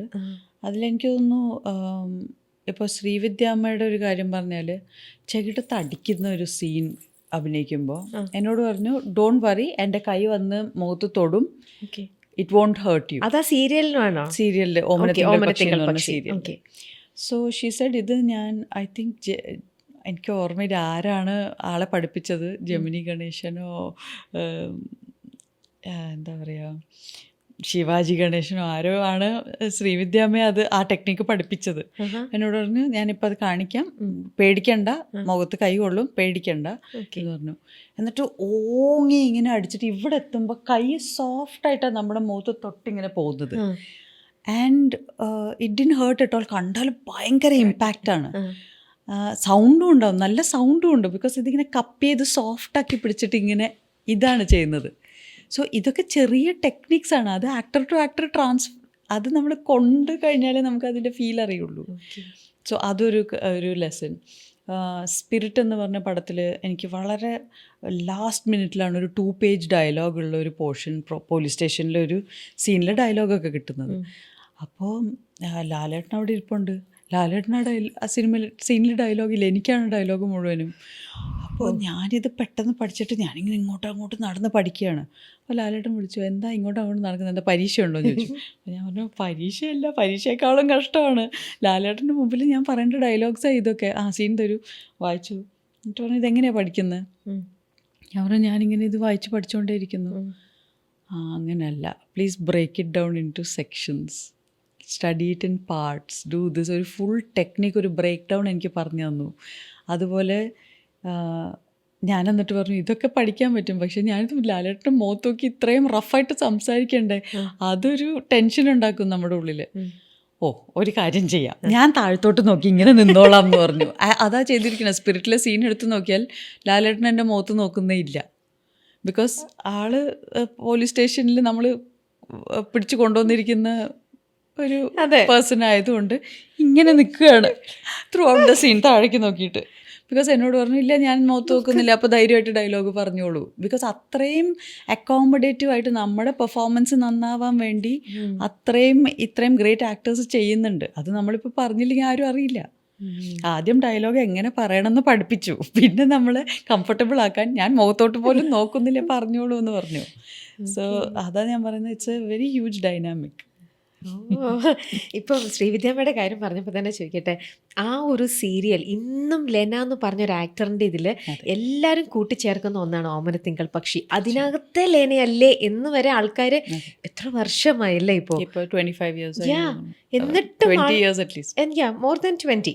അപ്പോൾ അത്രയുമായിട്ട് പോലും സ്റ്റിൽ ആൾക്കാർ ആ ഓമനത്തിങ്കൾ പക്ഷീൻ്റെ ആ ഒരു ക്യാരക്ടർ അതിലൂടെ കരയിപ്പിച്ച് കുറച്ച് ഇങ്ങനെ കരഞ്ഞ് ആ ഒരു അത് ചെയ്തത് ശരിക്കും കരിയറിൽ തന്നെ ഏറ്റവും ബെസ്റ്റ് ആയിട്ടുള്ള ഒരു ഡിസിഷൻ ആയിരുന്നു അല്ലേ? അതെ, എൻ്റെ ആക്ടിങ് യൂണിവേഴ്സിറ്റി എന്ന് വേണം എനിക്കത് പറയാൻ. ബിക്കോസ് ആ സമയത്താണ് നമുക്ക് ടൈമിംഗ് പോളിഷ് ചെയ്യാൻ പറ്റുന്നത്. സിനിമയിൽ കുറച്ച് മിനിറ്റുകളെ കിട്ടുന്നുള്ളൂ, നമുക്ക് ആക്ടിങ് പോളിഷ് ചെയ്യാനുള്ളൊരു സമയമൊന്നും കിട്ടുന്നില്ല. നല്ല പെർഫോമൻസ് കാഴ്ചവെച്ച് പോവുക, കുറച്ച് സമയമുള്ളൂ. സീരിയലാകുമ്പോൾ ഇഷ്ടം പോലെ സമയമുണ്ട്. ആ സമയത്ത് എല്ലാം വലിയ വലിയ ആക്ടേഴ്സാണ് സിനിമയിൽ അഭിനയിച്ചുകൊണ്ടിരുന്നത്. അപ്പം നമുക്ക് പഠിക്കാൻ ചാൻസ് കിട്ടി. മസ്കാര ഇടുന്നത് മുതൽ എങ്ങനെ നല്ല ഫുഡ് സെലക്ട് ചെയ്യണം, അല്ലെങ്കിൽ എങ്ങനത്തെ ഡ്രസ്സിങ്, എങ്ങനത്തെ ആക്ടിങ്, ഇതൊക്കെ പഠിപ്പിച്ചത് ശ്രീവിദ്യാമ്മയാണ്. Over a time of 1.5 years. Like എങ്ങനെ ഹെയർ സ്റ്റൈൽ ചെയ്യണം, എങ്ങനെ മേക്കപ്പ് ചെയ്യണം. ഞാൻ മസ്കാരൊക്കെ ഇട്ടിരുന്നത് ഭയങ്കര അറിയാതെയാണ്. ഇങ്ങനെയാണോ കുട്ടി മസ്കാര ഇടുക, ഞാൻ കാണിച്ചു തരാം, എന്നിട്ട് കാണിച്ചു തരും ഇങ്ങനെയാണ്. ലൈക്ക് ഞാൻ ഇങ്ങനെ ഇട്ടുകൊണ്ടിരുന്നത്, എനിക്കറിയില്ല. വലിയ വെറുതെ ഇങ്ങനെയൊക്കെ ഇടും. Said no, open your eyes, hold it here, press your eyelid down and push it up. Actually each tip, ഇപ്പോൾ കരയുമ്പോൾ ഗ്ലിസറിൻ ഒരുപാട് യൂസ് ചെയ്ത് നമ്മുടെ കണ്ണ് ഭയങ്കരമായിട്ട് ഹേർട്ട് ചെയ്യും. ഫുൾ ഡേ ഇപ്പോൾ ഒരു കരച്ചിൽ സീരിയൽ അഭിനയിച്ചാൽ നമുക്ക് കണ്ണ് രാത്രി അടയ്ക്കാൻ പോലും പറ്റില്ല, അത്രയും വീർത്തിരിക്കും കൺപോളകളൊക്കെ.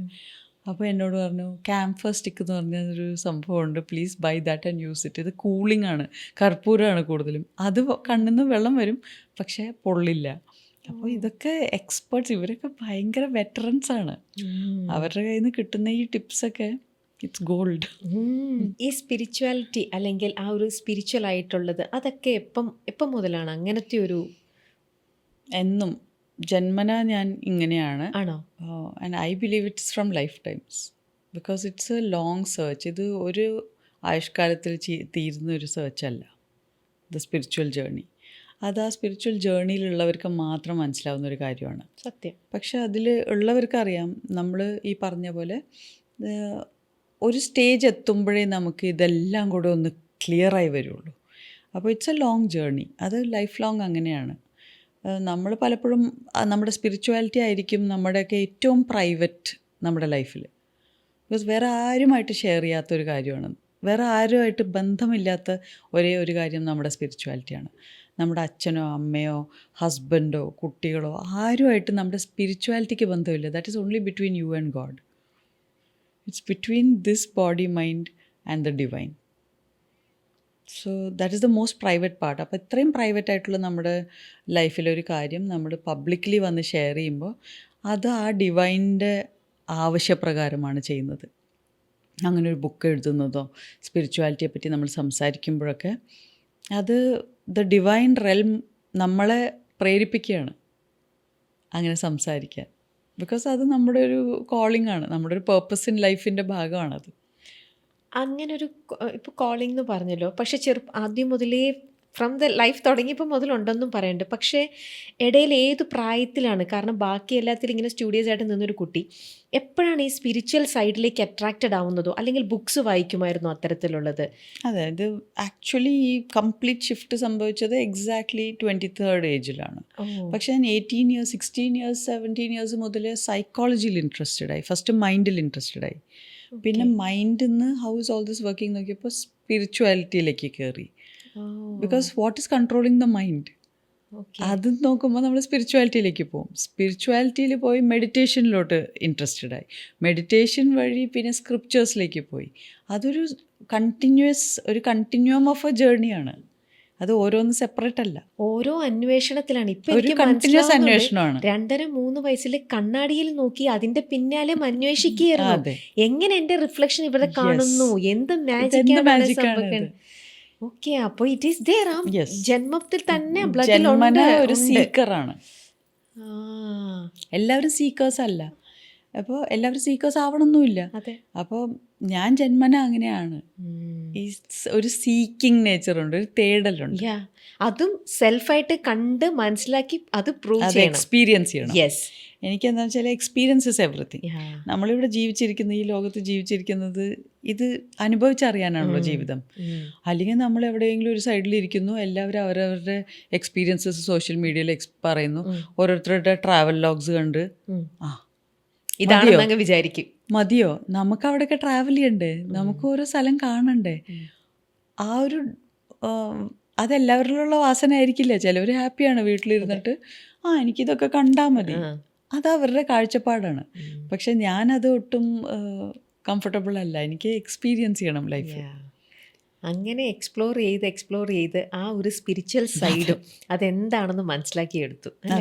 ഞാൻ ഹിമാലയത്തിലൊക്കെ പോയിട്ടുണ്ടല്ലോ, അപ്പം പ്രണവിന്റെ കൂടെ പോയി ലാലേട്ടൻ. അങ്ങനെ ഇല്ല, അന്ന് നിങ്ങൾ ആ ഒരു മൂവിക്ക് ശേഷം അത് കഴിഞ്ഞിട്ടാണ്. ഇപ്പം ആക്ച്വലി അത് വളരെ സൈമിൾട്ടേനിയസ്ലി സംഭവിച്ചൊരു കാര്യം മാത്രമാണ്. ഞങ്ങൾ ആദി എന്ന് പറഞ്ഞ പടം ഷൂട്ട് ചെയ്തു. എനിക്ക് തോന്നുന്നു ആ പടം കഴിഞ്ഞ ഉടനെ പ്രണവ് ഋഷികേശിലോ എവിടെയോ പോയിരുന്നു.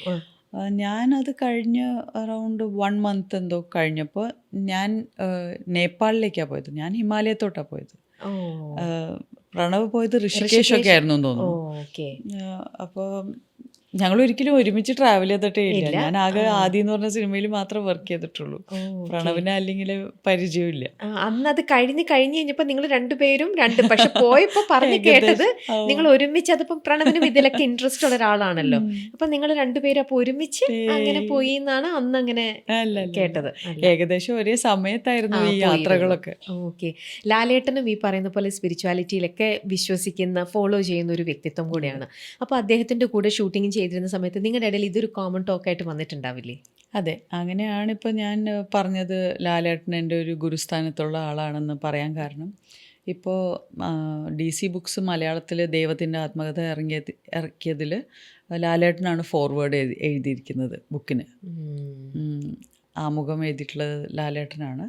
അതിൻ്റെ കാര്യം ഇത് തന്നെയാണ്. ഞങ്ങൾ ഭഗവാൻ എന്ന് പറയുന്നൊരു പടം, ഒരു ഗിന്നസ് റെക്കോർഡിന് വേണ്ടി ഒരു പടം ചെയ്തിട്ടുണ്ടായിരുന്നു. 24 hours ഫിലിം ഷൂട്ട് ചെയ്യുന്ന ഒരു എക്സ്പെരിമെൻറ്റ്. അപ്പോൾ ആ പടത്തിൻ്റെ ലൊക്കേഷനിൽ വെച്ചിട്ട് ലാലേട്ടൻ എന്നോട് ഈ വിഗ്യാൻ ഭൈരവ് തന്ത്ര എന്ന് പറയുന്നൊരു ബുക്ക് റെക്കമെൻഡ് ചെയ്യും. ഞാൻ അത് വായിച്ച് പഠിച്ച് അതിൽ 112 മെഡിറ്റേഷൻ ടെക്നിക്സ് ആണ്. ഞാൻ ആ 112 മെഡിറ്റേഷൻ ടെക്നിക്സ് ചെയ്തത് ഓവർ 2.5 years ആണ്. ആ ബുക്ക് തുടങ്ങി 2.5 വർഷം കണ്ടിന്യൂസ്ലി ആ ബുക്കുമായിട്ടാണ് ട്രാവൽ ചെയ്തത്. അപ്പോൾ ആ ബുക്കാണ് ശരിക്കും പറഞ്ഞാൽ എൻ്റെ സ്പിരിച്വൽ ക്വസ്റ്റിന് ഒരു ഭയങ്കര ഡെഫിനിഷൻ കൊടുത്തത്. അതുവരെ വളരെ വേഗമായിട്ട് അന്വേഷിച്ചുകൊണ്ടിരിക്കുകയാണ്. ഇതൊരു കറക്റ്റ് വഴി കാണിച്ചു തന്നു. 112 വഴികൾ കാണിച്ചു തന്നു. ആ 112 എനിക്ക് എക്സാക്ട്ലി അനുയോജ്യമായ വഴി പിന്നെ തുടർന്ന് ഒരു ക്ലാരിറ്റി വരെ എത്തി. ഒരുപക്ഷെ ലാലേട്ടൻ ആ ഒരു കാര്യത്തിൽ ഇൻഫ്ലുവൻസ് ചെയ്തിട്ടുണ്ടാവുമല്ലോ, ഹൗ ഹി ഡീൽസ് വിത്ത് ഈ ഒരു സ്പിരിച്വാലിറ്റി അല്ലെങ്കിൽ ഇങ്ങനത്തെ ഒരു ക്രിയേറ്റീവ് സൈഡ്, ആർട്ട് ഫോം. നിങ്ങൾ സംസാരിക്കുമ്പോൾ നിങ്ങൾക്ക് കോമൺ ആയിട്ട് റിലേറ്റ് ചെയ്യാൻ പറ്റുന്ന പല കാര്യങ്ങൾ അങ്ങനെയൊന്നും ഇല്ല? ലാലേട്ടൻ ഒട്ടും സ്പിരിച്വാലിറ്റി സംസാരിക്കുന്ന ഒരാളെ അല്ല. ഇപ്പോഴാണെന്ന് തോന്നുന്നു, ഈ ഇടയ്ക്കാണ് പിന്നെയും കുറച്ച് എന്തെങ്കിലും സ്പിരിച്വാലിറ്റിയെ പറ്റി പറയുന്നതും ഒക്കെ അങ്ങനെ. പക്ഷെ നമ്മളൊക്കെ സെറ്റിലൊക്കെ കണ്ടാൽ ലാലേട്ടൻ എന്തെങ്കിലും വളരെ ലൈറ്റായിട്ടുള്ള തമാശയൊക്കെ പറഞ്ഞ് അങ്ങ് വളരെ ലൈറ്റായിട്ട് സംസാരിക്കുന്ന കൂട്ടത്തിലാണ്. ആ സമയത്ത് അവിടെയുള്ള എന്തെങ്കിലും ഒരു കാഷ്വൽ ടോക്കേ ഉള്ളൂ. സീരിയസ് ആയിട്ടുള്ള ഡിസ്കഷൻസിനൊന്നും ഒരിക്കലും ലാലേട്ടനെ കിട്ടില്ല. ബിക്കോസ് ഹീ ഡസൻറ്റ്, മിക്ക ആൾക്കാരും ഞാൻ പറഞ്ഞില്ലേ, എല്ലാവരുടെയും ഏറ്റവും പ്രൈവറ്റ് ആയിട്ടുള്ള കാര്യമാണ് അവരുടെ സ്പിരിച്വൽ ജേർണി. അപ്പോൾ അതാരും അങ്ങനെ യൂഷ്വലി ഷെയർ ചെയ്യാറില്ല. എന്നോട് ജസ്റ്റ് ഈ ബുക്കൊന്ന് റെക്കമെൻഡ് ചെയ്ത് പോയിന്നേ ഉള്ളൂ, അല്ലാതെ സ്പിരിച്വാലിറ്റി ഒന്നും ഒരിക്കലും ലാലേട്ടനായിട്ട് ഡിസ്കസ് ചെയ്തിട്ടില്ല. ഇല്ല, കാരണം കോമൺ, നിങ്ങൾക്കിടയിൽ ഒരു കോമൺ ഒരു ടോപ്പിക് ആണല്ലോ. പക്ഷെ അത് കോമണേ അല്ലല്ലോ. നമ്മുടെ സ്പിരിച്വാലിറ്റി ഭയങ്കര ഡിഫറെൻ്റ് ആയിരിക്കും. എന്ന് വെച്ചാൽ എല്ലാവരുടെയും കാഴ്ചപ്പാടുകൾ അതിനെപ്പറ്റിയാണ് ലാലേട്ടൻ എഴുതിയിട്ടുള്ളത് ആ ഫോർവേഡിൽ, ബുക്കിൻ്റെ ഫോർവേഡിന്. അതിന് ഭയങ്കര നന്ദിയുണ്ട് എനിക്ക്. It's such A great thing that Lalettan forward എഴുതുന്നു. അതിൽ പറഞ്ഞിട്ടുള്ളതും ഇത് തന്നെയാണ്. എല്ലാവരുടെ കാഴ്ചപ്പാടുകളാണ് അവരുടെ സ്പിരിച്വൽ ജേർണി, അവരുടെ ലോകം തന്നെ. അപ്പോൾ നമുക്കൊരിക്കലും കമ്പയർ ചെയ്യാനോ കോൺട്രാസ്റ്റ് ചെയ്യാനോ അത് ഡിസ്കസ് ചെയ്യാനോ പോലുള്ള ഒന്നും ഒരു ഗ്രൗണ്ടും ഇല്ല. ഈ സ്പിരിച്വാലിറ്റിയിലേക്ക് ഇങ്ങനെ പോയി, അല്ലെങ്കിൽ അതിൽ അത്രയും ഡെഡിക്കേറ്റഡ് ആയിട്ട് അതിനെക്കുറിച്ച് മനസ്സിലാക്കാൻ എടുത്ത ടൈം എന്നൊക്കെ പറഞ്ഞില്ലേ, ആ സമയത്ത് കംപ്ലീറ്റ് ആയിട്ട് ഈ ആർട്ട് ഫോം ഇത് ഒരുമിച്ച് ബാലൻസ് ചെയ്യാൻ പറ്റിയിരുന്നോ? പറ്റിയിട്ടുണ്ടെന്നാണ് എൻ്റെ വിശ്വാസം. അതുകൊണ്ട് ഇത്രയും 175 സിനിമയിലൂടെ അഭിനയിച്ചു, കുറേ അവാർഡുകൾ കിട്ടി. അതോടൊപ്പം സ്പിരിച്വാലിറ്റിയും പക്ഷേ ആ സ്പിരിച്വാലിറ്റിയിൽ നമ്മൾ ഇത്രയും ഇൻറ്റൻസീവ് ആയിട്ട് നിൽക്കുമ്പോൾ അതിലുള്ള അതെങ്ങനെ ഹാൻഡിൽ ചെയ്തെന്നുള്ളൂ. ഇതൊരു ആർട്ട് സൈഡാണ്, ക്രിയേറ്റീവ് സൈഡാണ്. മറ്റേത് നമ്മുടെ മൈൻഡിനെ വേറെ തന്നെ ഒരു ലോകത്തേക്ക് നമ്മൾ കൊണ്ടുപോവാണ്. സോ അതെങ്ങനെയാണ് ബാലൻസ് ചെയ്ത്? ഞാനിപ്പോൾ ഒരു IT ഫീൽഡിലാണ് വർക്ക് ചെയ്തിരുന്നെങ്കിൽ ചെയ്യാൻ പറ്റില്ലായിരുന്നു. വേറെ സ്പിരിച്വാലിറ്റിയും ആർട്ടും അബ്സല്യൂട്ട്ലി ബ്ലെൻഡബിൾ ആണ്. ബിക്കോസ് നമ്മുടെ സ്പിരിച്വൽ ജേർണിയിലുള്ള പക്വതയാണ് നമ്മുടെ ക്യാരക്ടേഴ്സിൽ കാണുന്ന ആ പക്വതയും വ്യത്യാസവും. നമ്മുടെ സ്പിരിച്വാലിറ്റിയിലുള്ള നമ്മുടെ അറിവും ഡെപ്തുമാണ് നമ്മുടെ ക്യാരക്ടേഴ്സിൻ്റെ ഡെപ്ത്ത്. നമ്മുടെ സ്പിരിച്വൽ ലേണിങ്ങും അണ്ടർസ്റ്റാൻഡിങ്ങിൽ നിന്നാണ് സൈക്കോളജിയുടെ പഠനത്തിൽ നിന്ന് കിട്ടിയ ഇൻഫർമേഷനും എല്ലാമാണ് ഈ ക്യാരക്ടർ റോൾസിൽ നമ്മൾ പ്ലേസ് ചെയ്യുന്നത്. അതുകൊണ്ടാണ് ഇത്രയും വെറൈറ്റി തേടി പോകുന്നത് ക്യാരക്ടേഴ്സിൽ. ആ ക്യാരക്ടേഴ്സിൻ്റെ വെറൈറ്റിയിൽ നമ്മൾ കൊണ്ടുവരുന്ന ഇൻഗ്രീഡിയൻസ് എല്ലാം സ്പിരിച്വാലിറ്റിയിൽ നിന്നും സൈക്കോളജിയിൽ നിന്നുമാണ്. റിയൽ ലൈഫ് എന്നല്ല. ഞാൻ ഈ പറഞ്ഞ കാര്യങ്ങളൊന്നും റിയൽ ലൈഫിൽ ചെയ്തിട്ടില്ല. ഞാൻ പോലീസുകാരെ പോയി പഠിച്ചിട്ടല്ല പോലീസായിട്ട് അഭിനയിക്കുന്നത്. ഞാൻ ഡോക്ടർമാരുടെ ഇടയിൽ നടന്നുകൊണ്ടല്ല ഡോക്ടറിൻ്റെ റോൾ ചെയ്യുന്നത്. ഇപ്പോൾ ചവറുവർക്കികളുടെ കൂടെ പോയി ജീവിച്ചിട്ടല്ല ചവറുവർക്കിയായിട്ട് അഭിനയിക്കുന്നത്.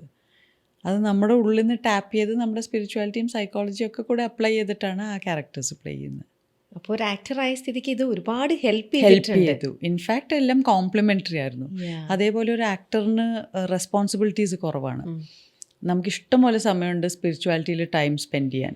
ഒരു ഡയറക്ടറോ സ്ക്രിപ്റ്റ് റൈറ്ററോ ആണെങ്കിൽ ആ പടം ചെയ്തുകൊണ്ടിരിക്കുമ്പോൾ അവർക്ക് വേറെ ഒന്നും ചെയ്യാൻ ടൈം കിട്ടില്ല, വേറെ ഒന്നും ചെയ്യാൻ പറ്റില്ല.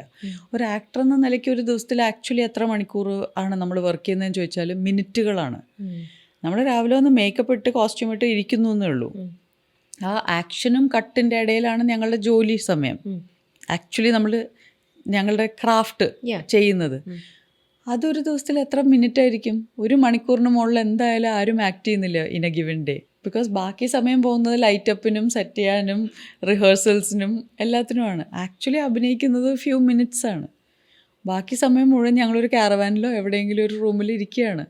അവിടെ എന്താ ചെയ്യുന്നത്? മിക്ക ആൾക്കാർ ഈ പറഞ്ഞ പോലെ സോഷ്യൽ മീഡിയ സ്ക്രോൾ ചെയ്യുന്നു, ചിലവർ ബുക്ക് വായിക്കുന്നു, ചിലവർ ഫോൺ കോൾസ്, ചിലവർ അവർ വേറെ ഓൾട്ടർനേറ്റ് ബിസിനസ്സസ് നടത്തുന്നു, പല കാര്യങ്ങളും ചെയ്യുന്നു ഈ സമയത്ത്. അപ്പോൾ ആ സമയം മുഴുവൻ ഞാൻ സ്പിരിച്വാലിറ്റിക്ക് സ്പെൻഡ് ചെയ്തിരുന്നു. ലൊക്കേഷനിലാണെങ്കിലും പണ്ട് പഠനത്തിൽ യൂസ് ചെയ്തിരുന്നു. അപ്പോൾ ഞാൻ ലൊക്കേഷനിലാണെങ്കിലും പഠിച്ചുകൊണ്ടിരിക്കും. അതുകൊണ്ടാണ് പഠിത്തം വീക്കാവാതെ കണ്ടിന്യൂ ചെയ്യാൻ പറ്റിയത്. അപ്പോൾ ആക്ടിങ് മാത്രമേ ഉള്ളൂ ശരിക്കും പറഞ്ഞാൽ ഇത്രയും നമ്മുടെ പേഴ്സണൽ ലൈഫിന് സമയം തരുന്നൊരു കരിയർ. അതുകൊണ്ട് സ്പിരിച്വാലിറ്റിയിൽ ഡെപ്തിൽ പോയി അതിൻ്റെ കാര്യങ്ങൾ മനസ്സിലാക്കാൻ സാധിച്ചു. അതെ, ത്രൂ ദാറ്റ് ആക്ടിങ്ങിലോട്ടും അതിൻ്റെ ഉപകാരം ഉണ്ടായി. ഇങ്ങോട്ടും അങ്ങോട്ടും വളരെ കോംപ്ലിമെൻ്ററി ആയിട്ടാണ് പോയത്. എനിക്ക് തൊട്ട് മുന്നിൽ ഒരാൾ നിന്ന് സംസാരിക്കുമ്പോൾ അവരുടെ കണ്ണ് നോക്കി അവർ കള്ളം പറയുന്നുണ്ടെങ്കിൽ ആ വ്യക്തി കള്ളമാണ് പറയുന്നത് എന്ന് ജഡ്ജ് ചെയ്യാൻ പറ്റും എന്ന് കേട്ടിട്ടുണ്ട്. ഞാനത് പണ്ട് ഒരു ഇൻ്റർവ്യൂവിൽ ഈ കണ്ണിൻ്റെ പൊസിഷൻ ലെഫ്റ്റ് റൈറ്റ് പോകുന്നത് അങ്ങനെയൊക്കെ ഞാൻ പറഞ്ഞത്. പക്ഷെ ഞാനിപ്പോൾ ആലോചിക്കുന്നത് ഞാൻ ആക്ച്വലി അത്ര ന്യൂറോ ലിംഗ്വിസ്റ്റിക് പ്രോഗ്രാമിങ്ങോ ആൾക്കാരുടെ കണ്ണിൻ്റെ പോക്കൊന്നും ബേസ് ചെയ്തിട്ടല്ല ഞാൻ വിലയിരുത്തുന്നത് കള്ളം പറയാണോ സത്യം പറയാണോ. എനിക്ക് എൻ്റെ ഉള്ളിൻ്റെ ഉള്ളിൽ അറിയാം, ഒരു ഇൻറ്റ്യൂട്ടീവ് ഫീലിംഗ് ആണ്. എനിക്ക് എൻ്റെ മുമ്പിലിരുന്ന ഒരാൾ കള്ളം പറയുന്നുണ്ടെങ്കിൽ എനിക്ക് ജസ്റ്റ് ഇങ്ങനെ ഒരു എൻ്റെ ഉള്ളിലേ തോന്നും, ഇതെന്തോ കള്ളമാണല്ലോ എന്ന് വെറുതെ തോന്നും. അതാണ് സത്യം. ഇൻറ്റ്യൂഷനാണ്. അതും കേട്ടിട്ടുണ്ട്. പൊതുവെ എല്ലാ കാര്യത്തിലും മുന്നിൽ എന്താണ് മുൻവിധി, ഇൻറ്റ്യൂഷൻ ഭയങ്കരമായിട്ടും ഉള്ള ഒരാളാണ്. അതെങ്ങനെയാണ്? അത് ഇൻറ്റ്യൂഷൻ നമ്മൾ വളർത്തിയെടുക്കേണ്ട ഒരു സ്കില്ലാണ്. അത് നമുക്ക് എല്ലാവർക്കും ജന്മന അത്യാവശ്യം ഇൻറ്റ്യൂഷൻ ഉണ്ടാവും. പിന്നെ കൂടുതലും സ്പിരിച്വാലിറ്റിയും അല്ലെങ്കിൽ കുറച്ചുകൂടി മെഡിറ്റേഷനൊക്കെ ചെയ്യുന്നവർക്ക് അത് നാച്ചുറലി കൂടും. അത് കൂടാതെ എല്ലാവർക്കും ചെയ്യാവുന്ന ഒരു എക്സ്പെരിമെൻ്റ് എന്ന് പറഞ്ഞാൽ നമ്മൾ പലപ്പോഴും പറയും, അത് സംഭവിച്ചല്ലേ, എനിക്കങ്ങനെ തോന്നിയിരുന്നു ഇങ്ങനെ വരുന്നു. എല്ലാവർക്കും ആ തോന്നൽ വരുന്നുണ്ട്, പക്ഷെ അവർ ആ തോന്നലിന് ഒന്നും ചെയ്യുന്നില്ല. തോന്നിയിട്ട് പിന്നെ നിങ്ങൾ എന്ത് ചെയ്തു? അതെവിടെയെങ്കിലും എഴുതിയിട്ടോ, അല്ലെങ്കിൽ ആ തോന്നലിനെ ബേസ് ചെയ്ത് നിങ്ങളുടെ തീരുമാനങ്ങൾ മാറ്റിയോ, ആ തോന്നൽ ബേസ് ചെയ്ത് നിങ്ങൾ വേറെ എന്തെങ്കിലും ചെയ്തോ, വേറെ ആരോടെങ്കിലും പറഞ്ഞോ? ഇല്ല, അതങ്ങ് വിട്ടു. അപ്പോൾ ആ തോന്നലിൻ്റെ പിന്നാലെ നമ്മൾ കണ്ടിന്യൂ ചെയ്ത് എന്തെങ്കിലും ആക്ഷൻ എടുത്താൽ അങ്ങനത്തെ തോന്നലുകൾ കൂടും. ആ തോന്നലാണ് ഇൻറ്റ്യൂഷൻ. എനിക്കങ്ങനെ തോന്നി എന്ന് പറയുന്നതാണ് ഇൻറ്റ്യൂഷൻ. എനിക്ക് അവരെന്നോട് കള്ളം പറയണമെന്ന് തോന്നി. തോന്നിയെങ്കിൽ അതെങ്ങനെ കണ്ടുപിടിച്ചു അത് കള്ളമായിരുന്നു എന്ന്? ആ കള്ളമായിരുന്നു എന്ന് കണ്ടുപിടിക്കുന്നതിലാണല്ലോ എൻ്റെ ഇൻറ്റ്യൂഷൻ കറക്റ്റായിരുന്നു എന്ന് പറയാൻ പറ്റുന്നത്. അപ്പോൾ അതിൻ്റെ പിന്നാലെ ഒരു ആക്ഷൻ ഉണ്ട്. അപ്പോൾ നമ്മൾ ചിലപ്പോൾ ജസ്റ്റ് അപ്പുറത്തിരിക്കുന്ന ഒരാളോട് പറഞ്ഞിട്ടുണ്ടാവും, അവരെന്നോടാ പറഞ്ഞത്, എനിക്ക് കള്ളമായിട്ട് തോന്നി. അപ്പോൾ അവർ പറയാണ്, ശരിയാ എന്ന് വെച്ചാൽ ഇതിന് തൊട്ട് മുമ്പ് ഇങ്ങനെയൊക്കെ ആയിരുന്നു. അപ്പം നമുക്ക് മനസ്സിലാവും, ശരി, സോ എൻ്റെ തോന്നൽ കറക്റ്റായിരുന്നു അല്ലേ. അങ്ങനെ ഇപ്പോൾ നമുക്ക് തോന്നുകയാണ് ഇന്ന് അവിടെ പോകണ്ട, പിന്നെ നമ്മളറിയണം അവിടെ എന്തോ ഒരു ആക്സിഡൻറ്റ് സംഭവിച്ചു. അപ്പോൾ നമുക്ക് തോന്നുക, അയ്യോ ഭാഗ്യം എൻ്റെ ആ തോന്നൽ ഞാൻ ഫോളോ ചെയ്തത്. അപ്പോൾ ഓരോ പ്രാവശ്യം നമ്മുടെ തോന്നലിനെ ബേസ് ചെയ്ത് നമ്മൾ അതിൻ്റെ ഒരു ക്ലാരിഫിക്കേഷൻ വരെ പോയാൽ നമുക്ക് മനസ്സിലാവും നമ്മുടെ തോന്നലുകൾ ആക്ച്വലി ഇൻറ്റ്യൂഷൻ ആണോ അതോ വെറുതെ നമ്മുടെ മൈൻഡിൻ്റെ പല പേടികളും പാരനോയ ആണോ എന്നുള്ളത്. ആ ഒരു ഡിസ്റ്റിങ്ഷൻ കിട്ടി തുടങ്ങി കഴിയുമ്പോൾ ഇതൊരു സ്കില്ലാണ്. നമ്മൾ ഇൻറ്റ്യൂഷൻ വളർത്തിയെടുക്കുന്ന ഒരു സ്കില്ലാണ്. അപ്പോൾ നമ്മുടെ ബ്രെയിൻ തന്നെ ആ കോറിലേഷൻ ഉണ്ടാക്കി തുടങ്ങും. ഇങ്ങനെ സംഭവിക്കുമ്പോൾ എനിക്കിങ്ങനെ ഫീൽ ചെയ്യുമ്പോൾ ഇത് ശരിക്കും നടക്കാൻ പോകുന്ന ഒരു കാര്യത്തിൻ്റെ ഒരു സൂചനയാണ്. എനിക്കിങ്ങനെ തോന്നുമ്പോൾ അത് വെറുതെ എൻ്റെ മനസ്സിലെ ഒരു പേടിയാണ്. ആ ഡിസ്റ്റിങ്ഷൻ നമ്മുടെ ഉള്ളിൽ വന്നു തുടങ്ങും. അപ്പോൾ അങ്ങനൊരു ഇൻറ്റ്യൂഷൻ വരുമ്പോൾ ഇപ്പോൾ ഒരു സ്ഥലത്തേക്ക് പോവുകയാണെന്നുണ്ടെങ്കിൽ നമ്മുടെ മനസ്സിലേക്ക് അത് തട്ടും. ശരിക്കും നമുക്ക് ഫീൽ ചെയ്യാം അത് നമുക്ക് വേണോ വേണ്ടയോ എന്നുള്ളത്. ആ ഒരു ഫീൽ അടിച്ച അപ്പോൾ ലെന ചെയ്യില്ല, പിന്നെ പോവില്ല, യൂഷ്വലി ചെയ്യില്ല. അല്ലെങ്കിൽ എന്തെങ്കിലും ഞാൻ വെയിറ്റ് ചെയ്തിരിക്കും, അത് തന്നെ എങ്ങനെയെങ്കിലും മാറിപ്പോവും. ലൈക്ക് ഞാനൊരു എക്സാമ്പിൾ പറയാം. ഈ ഇൻറ്റ്യൂഷൻ തോന്നുന്നത് വളരെ ലാസ്റ്റ് മിനിറ്റ് അല്ല. നേരത്തെ ഒരാൾ നമ്മളെ മീറ്റ് ചെയ്യുമ്പോൾ തന്നെ, അല്ലെങ്കിൽ ഒരു കാര്യം നമ്മൾ കേൾക്കുമ്പോൾ തന്നെ നമ്മുടെ ഉള്ളിൽ, എൻ്റെ രീതി ഇതാണ്, എൻ്റെ ഉള്ളിൽ അതിലൊരു ഒരു സ്പാർക്കോ ഒരു സുഖം തോന്നുന്നുണ്ടെങ്കിൽ ദാറ്റ്സ് എ റൈറ്റ് പാത്ത്. എനിക്ക് തോന്നുന്നുണ്ടെങ്കിൽ റോങ് ആണ് ആ വഴി, എനിക്ക് പറ്റിയ വഴിയല്ല, ഞാൻ അതല്ല ചെയ്യേണ്ടത്, അങ്ങോട്ട് പോകണ്ട. ഇപ്പോൾ പലപ്പോഴും ഇപ്പോൾ ഒരു സിനിമ കഥ കേട്ടു, ചിലപ്പോൾ ഭയങ്കര രസമുള്ളൊരു സിനിമ കഥയായിരിക്കാം, പക്ഷെ ആ പറയുന്ന ആളുടെ ടോണിൽ എനിക്കറിയാം നല്ല കഥയാണെങ്കിലും ഇവർക്കത് എടുത്ത് ഇതുപോലെ ഫലിപ്പിക്കാനുള്ളൊരു കപ്പാസിറ്റി ഇല്ല. അത് കുറേ സിനിമകൾ അതുപോലെ എക്സ്പീരിയൻസ് ചെയ്തിട്ടുള്ളതുകൊണ്ടാണ്. ദാറ്റ് പറഞ്ഞു വരുമ്പോൾ കഥ പറയാൻ ചിലവരും മിടുക്കന്മാരാണ്, അതെ, അതെടുക്കാൻ അവർക്കുള്ള കപ്പാസിറ്റി ഇല്ല. അപ്പോൾ അതൊക്കെ നമുക്ക് പിന്നീട് ഇൻറ്റ്യൂഷനായിട്ട് കേൾക്കുമ്പോൾ തന്നെ നമുക്കൊരു കനം ഫീൽ ചെയ്യും. ഒരു കനം, ഞാനതിന് നല്ലത് ചീത്ത അല്ലെങ്കിൽ ഗുഡ് ബാഡ് എന്നല്ല പറയുന്നത്, ഒരു ഹെവി അല്ലെങ്കിൽ ലൈറ്റ് കോൺസെപ്റ്റാണ്. ഇതെൻ്റെ ഒരു ഫ്രണ്ട് അനുശ്രീയാണ് എന്നെ ആദ്യമായിട്ട് പഠിപ്പിക്കുന്നത്. അവരൊരു എനർജി ഹീലറും ഒക്കെയാണ്. അപ്പോൾ ആ കോൺസെപ്റ്റ് ഭയങ്കര ഈസിയാണ്. എന്ന് വെച്ചാൽ അതിലൊരു ജഡ്ജ്മെൻ്റ് ഇല്ല. ഇന്നത് കേട്ടപ്പോൾ എനിക്ക് ഇത്തിരി ഹെവി ആയിട്ട് തോന്നി, ഒരു ഹാർട്ടിലൊരു ഹെവിനെസ്. അപ്പോൾ it's not right for you, അത് ചെയ്യേണ്ട ഒരു കാര്യമില്ല. ബിക്കോസ് നമ്മൾ പലപ്പോഴും ഹെവി ആയിട്ട് തോന്നിയിട്ട് ഒരു കാര്യം ചെയ്തിട്ട് അത് അറ്റം വരെ എത്തിയപ്പോൾ വിചാരിച്ച പോലെ തന്നെ ഫ്ലോപ്പ് ഷോ ആയി. അപ്പോൾ അത് പല തവണ നമ്മളത് എക്സ്പീരിയൻസ് ചെയ്ത് പ്രാക്ടീസ് ചെയ്ത് കഴിയുമ്പോൾ നമുക്ക് തന്നെ മനസ്സിലാവും, ഇങ്ങനെ തോന്നുമ്പോൾ ഇന്നതിൻ്റെ പിന്നാലെ പോണ്ട, ഇന്നത് തോന്നുമ്പോൾ അത് ചെയ്യുക. So green light red light നമ്മുടെ മുമ്പിൽ കത്തും. പക്ഷേ ഹാവിങ് സെഡ് ദാറ്റ് നമുക്ക് ചില സമയത്ത് ഫോഴ്സ്ഫുള്ളി സം സിറ്റുവേഷൻസ് നമ്മളെ നമുക്കിത് തോന്നിയാലും നമുക്കത് ചെയ്യേണ്ടി വരും. അതിൻ്റെ പേരാണ് പ്രാരാബ്ധ കർമ്മ. അത് നമ്മുടെ പ്രാരാബ്ധങ്ങളാണ്, നമ്മളത് ചെയ്തേ മതിയാവൂ. അത് നമ്മൾ ഇവിടെ നിന്ന് ചെയ്ത് പോയേ പറ്റൂ. അത് എങ്ങനെ അവോയ്ഡ് ചെയ്യാൻ നോക്കിയാലും അതിൻ്റെ വലിപ്പം കൂടുകയുള്ളൂ. അത് കുറച്ച് കോൺഷ്യസ് ആയിട്ട് പിന്നെ ചെയ്യുക. നമുക്കറിയാം അത് ഹെവി ആയിരിക്കും, പക്ഷേ ഹെവി ആയിട്ടുള്ള ഒരു കാര്യത്തിലേക്കാണ് നമ്മൾ കയറുന്നത്. ആ ഹെവിനെസ് കാരണം നമ്മൾ കുറച്ച് ഹെവി വെയിറ്റ് മസിൽ വയ്ക്കും. ഇപ്പോഴും നമുക്ക് ഇത് ആക്ച്വലി ഇൻറ്റ്യൂഷൻസ് ഡെവലപ്പ് ചെയ്തെടുത്തു എന്ന് പറഞ്ഞില്ലേ, അതും ഈ സ്പിരിച്വാലിറ്റിയിൽ ഇത്രയും ഡെഡിക്കേറ്റഡ് ആയി നിന്നതുകൊണ്ട് തന്നെയാണ് അതിൻ്റെ അത് ആക്ച്വലി മെഡിറ്റേഷൻ കാരണമാണ്. നമ്മൾ റെഗുലർലി മെഡിറ്റേഷൻ ചെയ്യുന്ന ഒരാൾക്ക് ഇൻറ്റ്യൂഷൻ ഓട്ടോമാറ്റിക്കലി ഓപ്പൺ ആവും. പക്ഷെ മെഡിറ്റേഷൻ ചെയ്യാത്തവർക്കുള്ള ടൂളാണ് ഞാൻ പറഞ്ഞു തന്നത്. എല്ലാവർക്കും തോന്നലുണ്ട്, എനിക്ക് തോന്നി ഇങ്ങനെ ചെയ്യണ്ട, എനിക്ക് അവിടെ പെട്ടെന്ന് പോകണം തോന്നി, എനിക്ക് ഇന്ന ആളെ ഓർമ്മ വന്നു, അപ്പോൾ തന്നെ ആ ഫോൺ കോൾ വന്നു, എനിക്ക് ഇന്ന ആളെ വിളിക്കണം തോന്നി, ഞാൻ അപ്പോൾ ഇറങ്ങിയപ്പോൾ ഇന്ന ആളെ വരുന്നത് കണ്ടു. ഇതൊക്കെ നമ്മുടെ ആ സബ് കോൺഷ്യസ് മൈൻഡിൽ ഓൾറെഡി ഒരു ലെയറിൽ നടന്നുകൊണ്ടിരിക്കുന്ന കാര്യങ്ങളാണ്. ആ സബ് കോൺഷ്യസിലേക്ക് ഈ കോൺഷ്യസ് മൈൻഡ് കണക്ട് ചെയ്യുന്നതാണ് ഇൻറ്റ്യൂഷൻ. ഓക്കെ, നമ്മൾ ഇതിനെക്കുറിച്ചൊക്കെ ഇപ്പോൾ കുറേ നമ്മൾ സംസാരിച്ചു പോയി. ഇതിനിടയിൽ നമുക്ക് രണ്ടുപേരുടെയും കൂടി പേര് പറയാനുണ്ട്. ഒന്ന് അഭിലാഷ്, അത് ഏറ്റവും ഇത് തോന്നുന്നത് സ്കൂളിൽ നിന്നേ കിട്ടിയ ഒരു ഫ്രണ്ടായിരുന്നു അല്ലേ, 6th മുതൽ കൂടെ കൂട്ടിയ ഒരു ഫ്രണ്ടായിരുന്നു. പിന്നീട് നിങ്ങൾ വേണ്ട എന്ന് വിചാരിച്ച് നിങ്ങൾ സെപ്പറേറ്റ് ചെയ്തപ്പം അവിടെ ഏറ്റവും കൂടുതൽ എല്ലാവരെയും സന്തോഷിപ്പിച്ചതോ അല്ലെങ്കിൽ എല്ലാവർക്കും ഒരു ഇത് തോന്നിയ ഒരു ഷോക്കിംഗ്, ഒരു വേറിട്ടൊരു തോന്നിയത് നിങ്ങൾ സെപ്പറേറ്റ് ചെയ്ത രീതിയാണ്. അന്ന് അത് ഏതൊരു മീഡിയയിൽ വായിച്ചതാണ്. ലോയർ തന്നെ വന്നു കഴിഞ്ഞപ്പോൾ നിങ്ങൾ രണ്ടുപേരും ഗുലാബ് ജാമുൻ കഴിച്ച് നിങ്ങൾ അവിടെ പിരിയുന്നു.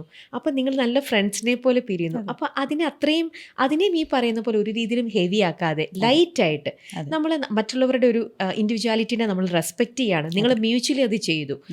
അത് അന്നേരം അപ്പോൾ ആ ഒരു ഏജിലും എനിക്ക് ഇത്രത്തോളം ഇതിനോടുള്ള ഒരു ഡീപ്പായിട്ടുള്ള ഒരു അറിവോ കാര്യങ്ങളോ സിറ്റുവേഷൻസിന് ഇങ്ങനെ ഹാൻഡിൽ ചെയ്യാൻ പറ്റിയിട്ടുണ്ടായിരുന്നു അല്ലേ? ഉറപ്പായിട്ടും. ബിക്കോസ് ഓൾറെഡി ഈ ലെവൽ ഓഫ് അറിവ് എനിക്ക് 24ാമത്തെ വയസ്സ് മുതലുണ്ട്. അതിനെപ്പറ്റി അങ്ങനെയാണ് ആ first chapter of the book തുടങ്ങുന്നത് അതിന്നാണ്. അതുകൊണ്ട് ഞാൻ എപ്പോഴെപ്പോഴും ബുക്കിലോട്ട് പോകുന്ന എൻ്റെ ജീവിതകഥ പറയുമ്പോൾ ദി ഓട്ടോബയോഗ്രഫി ഓഫ് ഗോഡിലാണ് അതിൻ്റെ ഏറ്റവും കൂടുതൽ റെഫറൻസസ് ഫുൾ ഡീറ്റെയിലിൽ പറഞ്ഞു പോയിട്ടുള്ളത്. അതുകൊണ്ട് അതിലേക്ക് വരുന്നത് 24ാമത്തെ വയസ്സ് മുതൽ ഇപ്പോൾ ഇരിക്കുന്ന നിങ്ങളുടെ മുമ്പിലിരിക്കുന്ന ഇതേ അറിവ് എനിക്കുണ്ട്. പക്ഷെ അത് പ്രകടിപ്പിക്കാനുള്ള രീതി പോളിഷ് ചെയ്ത് വന്നത് ഇപ്പോഴാണ് അതിൻ്റെ ഒരു ബെറ്റർ വേർഷനിലോട്ട് എത്തിയിട്ടുള്ളത്. അതുപോലെ അഭിലാഷും വളരെയധികം സെൽഫ് അവെയർ ആയിട്ടുള്ള ഒരാൾ തന്നെയാണ്. അത് നമ്മളായിട്ട് പെരുമാറുന്ന എല്ലാവരും ആ ലെവലിലുള്ള ആൾക്കാരായിട്ട് നമ്മൾ പെരുമാറുള്ളൂ. അപ്പോൾ അതൊരു മ്യൂച്വൽ ഡിസിഷനായിരുന്നു. ബിക്കോസ് അതിലൊരു ദേഷ്യമോ ഒന്നും കൊണ്ടല്ല, അതൊരു കാലഘട്ടം കഴിഞ്ഞു, അതിൻ്റെ ഒരു flow it's over, that relationship lived it's life. അപ്പോൾ ഇപ്പോഴും ഞങ്ങൾ നല്ല ഫ്രണ്ട്സാണ്, കോണ്ടാക്റ്റിലാണ്, ഇറ്റ്സ് ഓൾ ഗുഡ്. പക്ഷേ ഒരു life partner, somebody who spends ഏറ്റവും കൂടുതൽ സമയം നമ്മുടെ കൂടെ ചിലവഴിക്കുന്ന ആ പ്ലേസിലേക്ക് നമുക്ക് എക്സാക്ട്ലി നമ്മളായിട്ട് ഇപ്പോഴത്തെ നമ്മളായിട്ട് സിങ്ക് ആവുന്ന ഒരാളാണ് വേണ്ടത്. അതെ, തീർച്ചയായിട്ടും. നമ്മളെല്ലാവരും മാറിക്കൊണ്ടിരിക്കുന്ന ആൾക്കാരാണല്ലോ. അപ്പോൾ വിവാഹ ജീവിതത്തിൽ ഹസ്ബൻഡും വൈഫും ഒരുപോലെ വളരണം. അല്ലെങ്കിൽ ഇപ്പോൾ 20 കൊല്ലം മുമ്പ് മീറ്റ് ചെയ്തപ്പോൾ ഭയങ്കര പ്രേമിച്ച് കല്യാണം കഴിച്ചവർ ആ 20 കൊല്ലം കൊണ്ട് മാറിയത് ഭയങ്കര ഡിഫറെൻറ്റ് ഡയറക്ഷൻസിലോട്ടാണെങ്കിൽ അവരുടെ മാരേജിലൊരു അപാകത ഫീൽ ചെയ്ത് തുടങ്ങും. അപ്പോൾ ആ ഒരു ഏരിയ വളരെ കോൺസെൻട്രേറ്റ് ചെയ്താണ് നമ്മൾ നമ്മുടെ പേഴ്സണൽ ഗ്രോത്തിൽ നമ്മുടെ മാരിറ്റൽ ആ ഗ്രോത്തും കൂടെ നമ്മൾ കൈകാര്യം ചെയ്യണം. പ്രശാന്ത് എന്നെ എങ്ങനെ കണ്ടുമുട്ടിയെന്നുള്ളത് നമ്മുടെ തന്നെ ഇൻ്റർവ്യൂവിൽ പറഞ്ഞു കഴിഞ്ഞു. ഇപ്പോൾ നിങ്ങൾ ആ ഒരു ബ്യൂട്ടിഫുൾ ജേർണിയിലൂടെ ഇങ്ങനെ ജീവിച്ചുകൊണ്ടിരിക്കുകയാണ്. ഇനിയിപ്പോൾ ലെനയുടെ ഒരു ഇത് കാണുന്നത് ഈ ഫ്യൂച്ചർ കാര്യങ്ങളൊക്കെ ഇങ്ങനെ പ്ലാൻ ചെയ്ത് അങ്ങനെ ഒരു സ്ട്രാറ്റജി അങ്ങനെയുണ്ടോ ലെനയ്ക്ക്? ഇപ്പോൾ ഒരു ഫ്യൂച്ചർ ബേസ് ചെയ്തിട്ടുള്ളൊരു പ്ലാനിങ് സിസ്റ്റം ഇല്ല. പക്ഷേ നമ്മുടെ ഇപ്പോഴത്തെ പോക്കും നമ്മുടെ ഇപ്പോഴത്തെ ഇൻട്രസ്റ്റും നമ്മളെ ഇപ്പോൾ എന്താ പറയുക സന്തോഷം തരുന്ന കാര്യങ്ങൾ മുന്നോട്ട് പ്രൊജക്റ്റ് ചെയ്യുകയാണെങ്കിൽ, ഇതിങ്ങനെ വലിച്ചു നീട്ടി നോക്കിയാൽ ഇത് പോകുന്ന ഡയറക്ഷൻ നമുക്ക് ഏകദേശം അറിയാം. അപ്പോൾ ഞങ്ങളുടെ താല്പര്യങ്ങളും ഇൻട്രസ്റ്റൊക്കെ ഈ പറഞ്ഞ കുറച്ച് എന്താ പറയുക ക്ലാസ്സസ് എടുക്കാനും കോഴ്സസ് എടുക്കാനും എല്ലാവരെയും നമ്മൾ ഇത്രയും കൊല്ലത്ത് നമ്മുടെ കുറേ എക്സ്പീരിയൻസസ് മറ്റുള്ളവർക്ക് ഷെയർ ചെയ്ത് അവർക്ക് എന്തെങ്കിലും ഗുണമുള്ള കാര്യങ്ങളിലേക്ക് കൊടുക്കണം എന്ന് ആഗ്രഹമുള്ള ടൈപ്പ് ആൾക്കാരാണ്. സോ പ്രശാന്ത് ഏട്ടനും ബുക്ക് എഴുതുന്നുണ്ട്, ഞാൻ എൻ്റെ അടുത്ത ബുക്ക് എഴുതുന്നുണ്ട്. അപ്പോൾ അതൊക്കെയാണ് ഇപ്പോൾ കണ്ടുകൊണ്ടിരിക്കുന്ന ഒരു പോക്ക്. അതിന്ന് എന്തൊക്കെ ഓഫ് ഷൂട്ട്സ് ഉണ്ടാവും എന്നുള്ളത് നമുക്ക് അറിയില്ല. അപ്പോൾ പിന്നെ ഞങ്ങൾക്ക് ഈ വളരെ നാടനായിട്ടുള്ളൊരു ലൈഫ് ജീവിക്കണം, നമ്മുടെ സ്വന്തം പച്ചക്കറിയും ഫ്രൂട്ട്സൊക്കെ ഓൺ ഗ്രൗണ്ടിൽ വളർത്തി അങ്ങനെ ആ ഫ്ലാറ്റ് ജീവിതവും സിറ്റി ലൈഫൊക്കെ ഇത്രയും മടുത്ത രണ്ടുപേരാണ്. അപ്പം അങ്ങനെയാണ് ഇപ്പോൾ കൊച്ചിയിൽ സ്ഥലം വാങ്ങിച്ച് വീട് വെക്കുന്നത്. ഓക്കെ, അപ്പോൾ അവിടെ ഇനി പയ്യെ ഒരു ചെറിയ ഫാം ആക്കും അല്ലേ? കൃഷി ചെയ്യുന്ന എന്നെ നമുക്ക് കാണാൻ പറ്റുമോ അപ്പോൾ അവിടെ? ചിലപ്പോൾ ആരെയും കാണിക്കില്ലായിരിക്കും. ഓക്കെ, അതെന്തായാലും നല്ല കാര്യം. പക്ഷേ ഇത്തരത്തിലുള്ളൊരു വേറിട്ട ഒരു വ്യക്തിത്വം തന്നെയാണ് ലെന എന്നുള്ള ഒരാളുടേത്. കാരണം എല്ലാ കാര്യത്തിനോടുള്ളൊരു പേഴ്സ്പെക്റ്റീവ് ആയിക്കോട്ടെ, അതിനെ എടുക്കുന്ന രീതി ആയിക്കോട്ടെ, ഐഡിയോളജി എല്ലാത്തിലും വളരെ കൃത്യതയും കാര്യങ്ങളും ഇതിങ്ങനെയുണ്ട്. അപ്പോൾ ഇത്തരത്തിൽ ഇങ്ങനെ നിൽക്കുന്ന ഒരാൾക്ക് ഫ്രണ്ട്സിനെ പൊതുവെ കിട്ടുക എന്ന് പറയണത്, അല്ലെങ്കിൽ മറ്റുള്ള ഒരു ഗ്രൂപ്പിലേക്ക് പെട്ടെന്ന് ജെല്ലാവുക എന്ന് പറയണത്, അതൊരു ഡിഫിക്കൽട്ടായിട്ട് എപ്പോഴെങ്കിലും തോന്നിയിട്ടുണ്ടോ? അതെ, വളരെ ഡിഫിക്കൽട്ടാണ്. ഞാൻ കുട്ടിക്കാലം മുതലൊരു ലോണറാണ്. ഞാൻ പറഞ്ഞില്ലേ, മറ്റുള്ള കുട്ടികളുടെ കൂടെ പോയിട്ടല്ല ഹൗസും ഡോക്ടർ പ്ലേ ചെയ്യുന്നത്, കണ്ണാടിയിലിരുന്നുകൊണ്ടാണ്. അപ്പോൾ പണ്ട് മുതലേ ഞാനൊരു ലോണറാണ്. അപ്പോൾ എനിക്കങ്ങനെ ഫ്രണ്ട്സ് വേണം എന്ന് നിർബന്ധമില്ല. എന്നാൽ ആരെങ്കിലും എൻ്റെ ലൈഫിൽ എൻ്റെ ഒരു ഫ്രണ്ടായിട്ട് കടന്നു വരുന്നുണ്ടെങ്കിൽ അവരുടെ ക്വാളിറ്റി വളരെ ഹൈ ആയിരിക്കണം എന്നൊരു നിർബന്ധമുണ്ട്. ആ ക്വാളിറ്റി ഹൈ ആയിരിക്കണം എന്ന് പറയുന്നതിൽ ഏറ്റവും വലിയ ക്വാളിറ്റി അവർക്ക് അവരെ തന്നെ എത്രത്തോളം അറിയാം, പിന്നെ അവരെത്രത്തോളം സത്യസന്ധത എൻ്റെ അടുത്ത് പുലർത്തുന്നു. എനിക്ക് കള്ളം വളരെ പെട്ടെന്ന് സ്പോട്ട് ചെയ്യാം. അതുകൊണ്ട് എൻ്റെ അടുത്ത് ഒരു വട്ടം കള്ളം പറഞ്ഞാൽ ഞാൻ ആലോചിക്കും എന്തുകൊണ്ട് ഇയാൾ കള്ളം പറഞ്ഞു. ചിലപ്പോൾ ഞാൻ അവരെ പേടിപ്പിച്ച് വെച്ചിട്ടുള്ളതുകൊണ്ടായിരിക്കാമോ, അല്ലെങ്കിൽ ഞാനതവരുടെ ശീലമാണ്. അവരെൻ്റെ അടുത്ത് സത്യം പറയില്ല, ചിലവർ നുണ പറഞ്ഞ് ശീലിച്ച ആൾക്കാരുണ്ട്. അങ്ങനെ ഒരാളെ ആയിട്ട് എനിക്ക് ഒരിക്കലും ഒരു ഫ്രണ്ട് ആവാൻ പറ്റില്ല. അപ്പോൾ ഇങ്ങനത്തെ വളരെ കുറച്ച് റിക്വയർമെൻറ്റ്സ് ഉണ്ട്. പിന്നെ എനിക്ക് ഫ്രണ്ട്സിൻ്റെ ആവശ്യമില്ല. എൻ്റെ ലൈഫിൽ ഏതൊരു ആവശ്യത്തിനും കറക്റ്റ് സഹായം തരാനായിട്ടുള്ള ആൾക്കാർ എപ്പോഴും വന്നിട്ടുണ്ട്. അത് ദൈവാധീനം തന്നെയാണ്. അപ്പം അങ്ങനത്തെ ഒരു ഫ്രണ്ട് സർക്കിൾ അങ്ങനെ ഒന്നും അപ്പം മിസ് ചെയ്യുന്ന പോലും ഇല്ല അല്ല, ഒരിക്കലും എനിക്ക് അങ്ങനത്തെ ഒരു ആവശ്യമില്ല. എനിക്ക് ബിക്കോസ് എൻ്റെ കമ്പനിയാണ് എനിക്ക് ഏറ്റവും ഓൾറെഡി കംഫർട്ടബിൾ. ഞാൻ മിക്ക ആൾക്കാർക്കും ഫ്രണ്ട്സിന് വേണ്ടി വരുന്നത് അവരുടെ കമ്പനി അവർക്ക് കംഫർട്ടബിൾ അല്ല. ഇപ്പോൾ സ്വാമി വിവേകാനന്ദ പറഞ്ഞിട്ടുണ്ട്, if you don't talk to yourself you are missing some of the best conversations in your life. Because നമ്മുടെ ഉള്ളിലെ ചിന്തകൾ നമ്മൾ തന്നെ കോൺടെംപ്ലേറ്റ് ചെയ്യുന്നതാണ് ചിലപ്പോഴത്തെ ഏറ്റവും രസകരമായിട്ടുള്ള ഡിസ്കഷൻസ്, നമ്മുടെ മൈൻഡിൽ നടക്കുന്ന കാര്യങ്ങൾ. അപ്പോൾ അങ്ങനെയുള്ള എന്താ പറയുക തിങ്കേഴ്സ് അല്ലെങ്കിൽ സീക്കേഴ്സ്, ലോണേഴ്സ്, എന്നെ പോലത്തെ ആൾക്കാർക്ക് ഫ്രണ്ട്സ് ഒരു അലങ്കാരമാണ്, ഒരു എക്സ്ട്രാ ഒരു ലക്ഷറിയാണ്, ഒരു ബേസിക് നെസസിറ്റി അല്ല. ഇപ്പോൾ ഫ്രണ്ട്സ് ഇല്ലെങ്കിൽ ഞാൻ സങ്കടപ്പെട്ട് ഭയങ്കര ഒറ്റപ്പെടൽ അല്ലെങ്കിൽ എന്താ പറയുക ബോറടിക്കുക, വിഷമിച്ചിരിക്കുക, അങ്ങനത്തെ ഒരു സിറ്റുവേഷൻ ഒരിക്കലും ഉണ്ടാവില്ല. ബിക്കോസ് മാസങ്ങളോളം വർഷങ്ങളോളം എനിക്ക് ഒറ്റയ്ക്ക് ഇരിക്കാം. പക്ഷെ ഫ്രണ്ട്സ് ഡെഫിനറ്റ്ലി നമ്മുടെ ലൈഫിൽ ഏറ്റവും വാല്യൂ കൊണ്ടുവരുന്നവരാണ്. അതുകൊണ്ട് അത്രയും വാല്യുബിൾ ആയിട്ടുള്ള ഫ്രണ്ട്സ് മതി. കുറേ ഫ്രണ്ട്സിൻ്റെ ആവശ്യമില്ല, ഒരു ഫ്രണ്ടെങ്കിലും നല്ലൊരു ഫ്രണ്ട് ഉണ്ടായാൽ മതി. അങ്ങനത്തെ ഒരുപാട് ആൾക്കാർക്ക് എനിക്കുണ്ട്. കണ്ടാൽ ഞങ്ങൾ ഒരിക്കലും ഫ്രണ്ട്സ് ആണെന്ന് പറയേണ്ട ആൾക്കാരെ അല്ല. ടോട്ടലി ഡിഫറെൻറ്റ് മേഖലകളൊന്നും ടോട്ടലി ഡിഫറെൻ്റ് ആയിട്ടുള്ള കാഴ്ചപ്പാടുകളും എല്ലാം കൊണ്ടും ഡിഫറെൻ്റ് ആയിട്ടുള്ള ആൾക്കാരായിരിക്കും.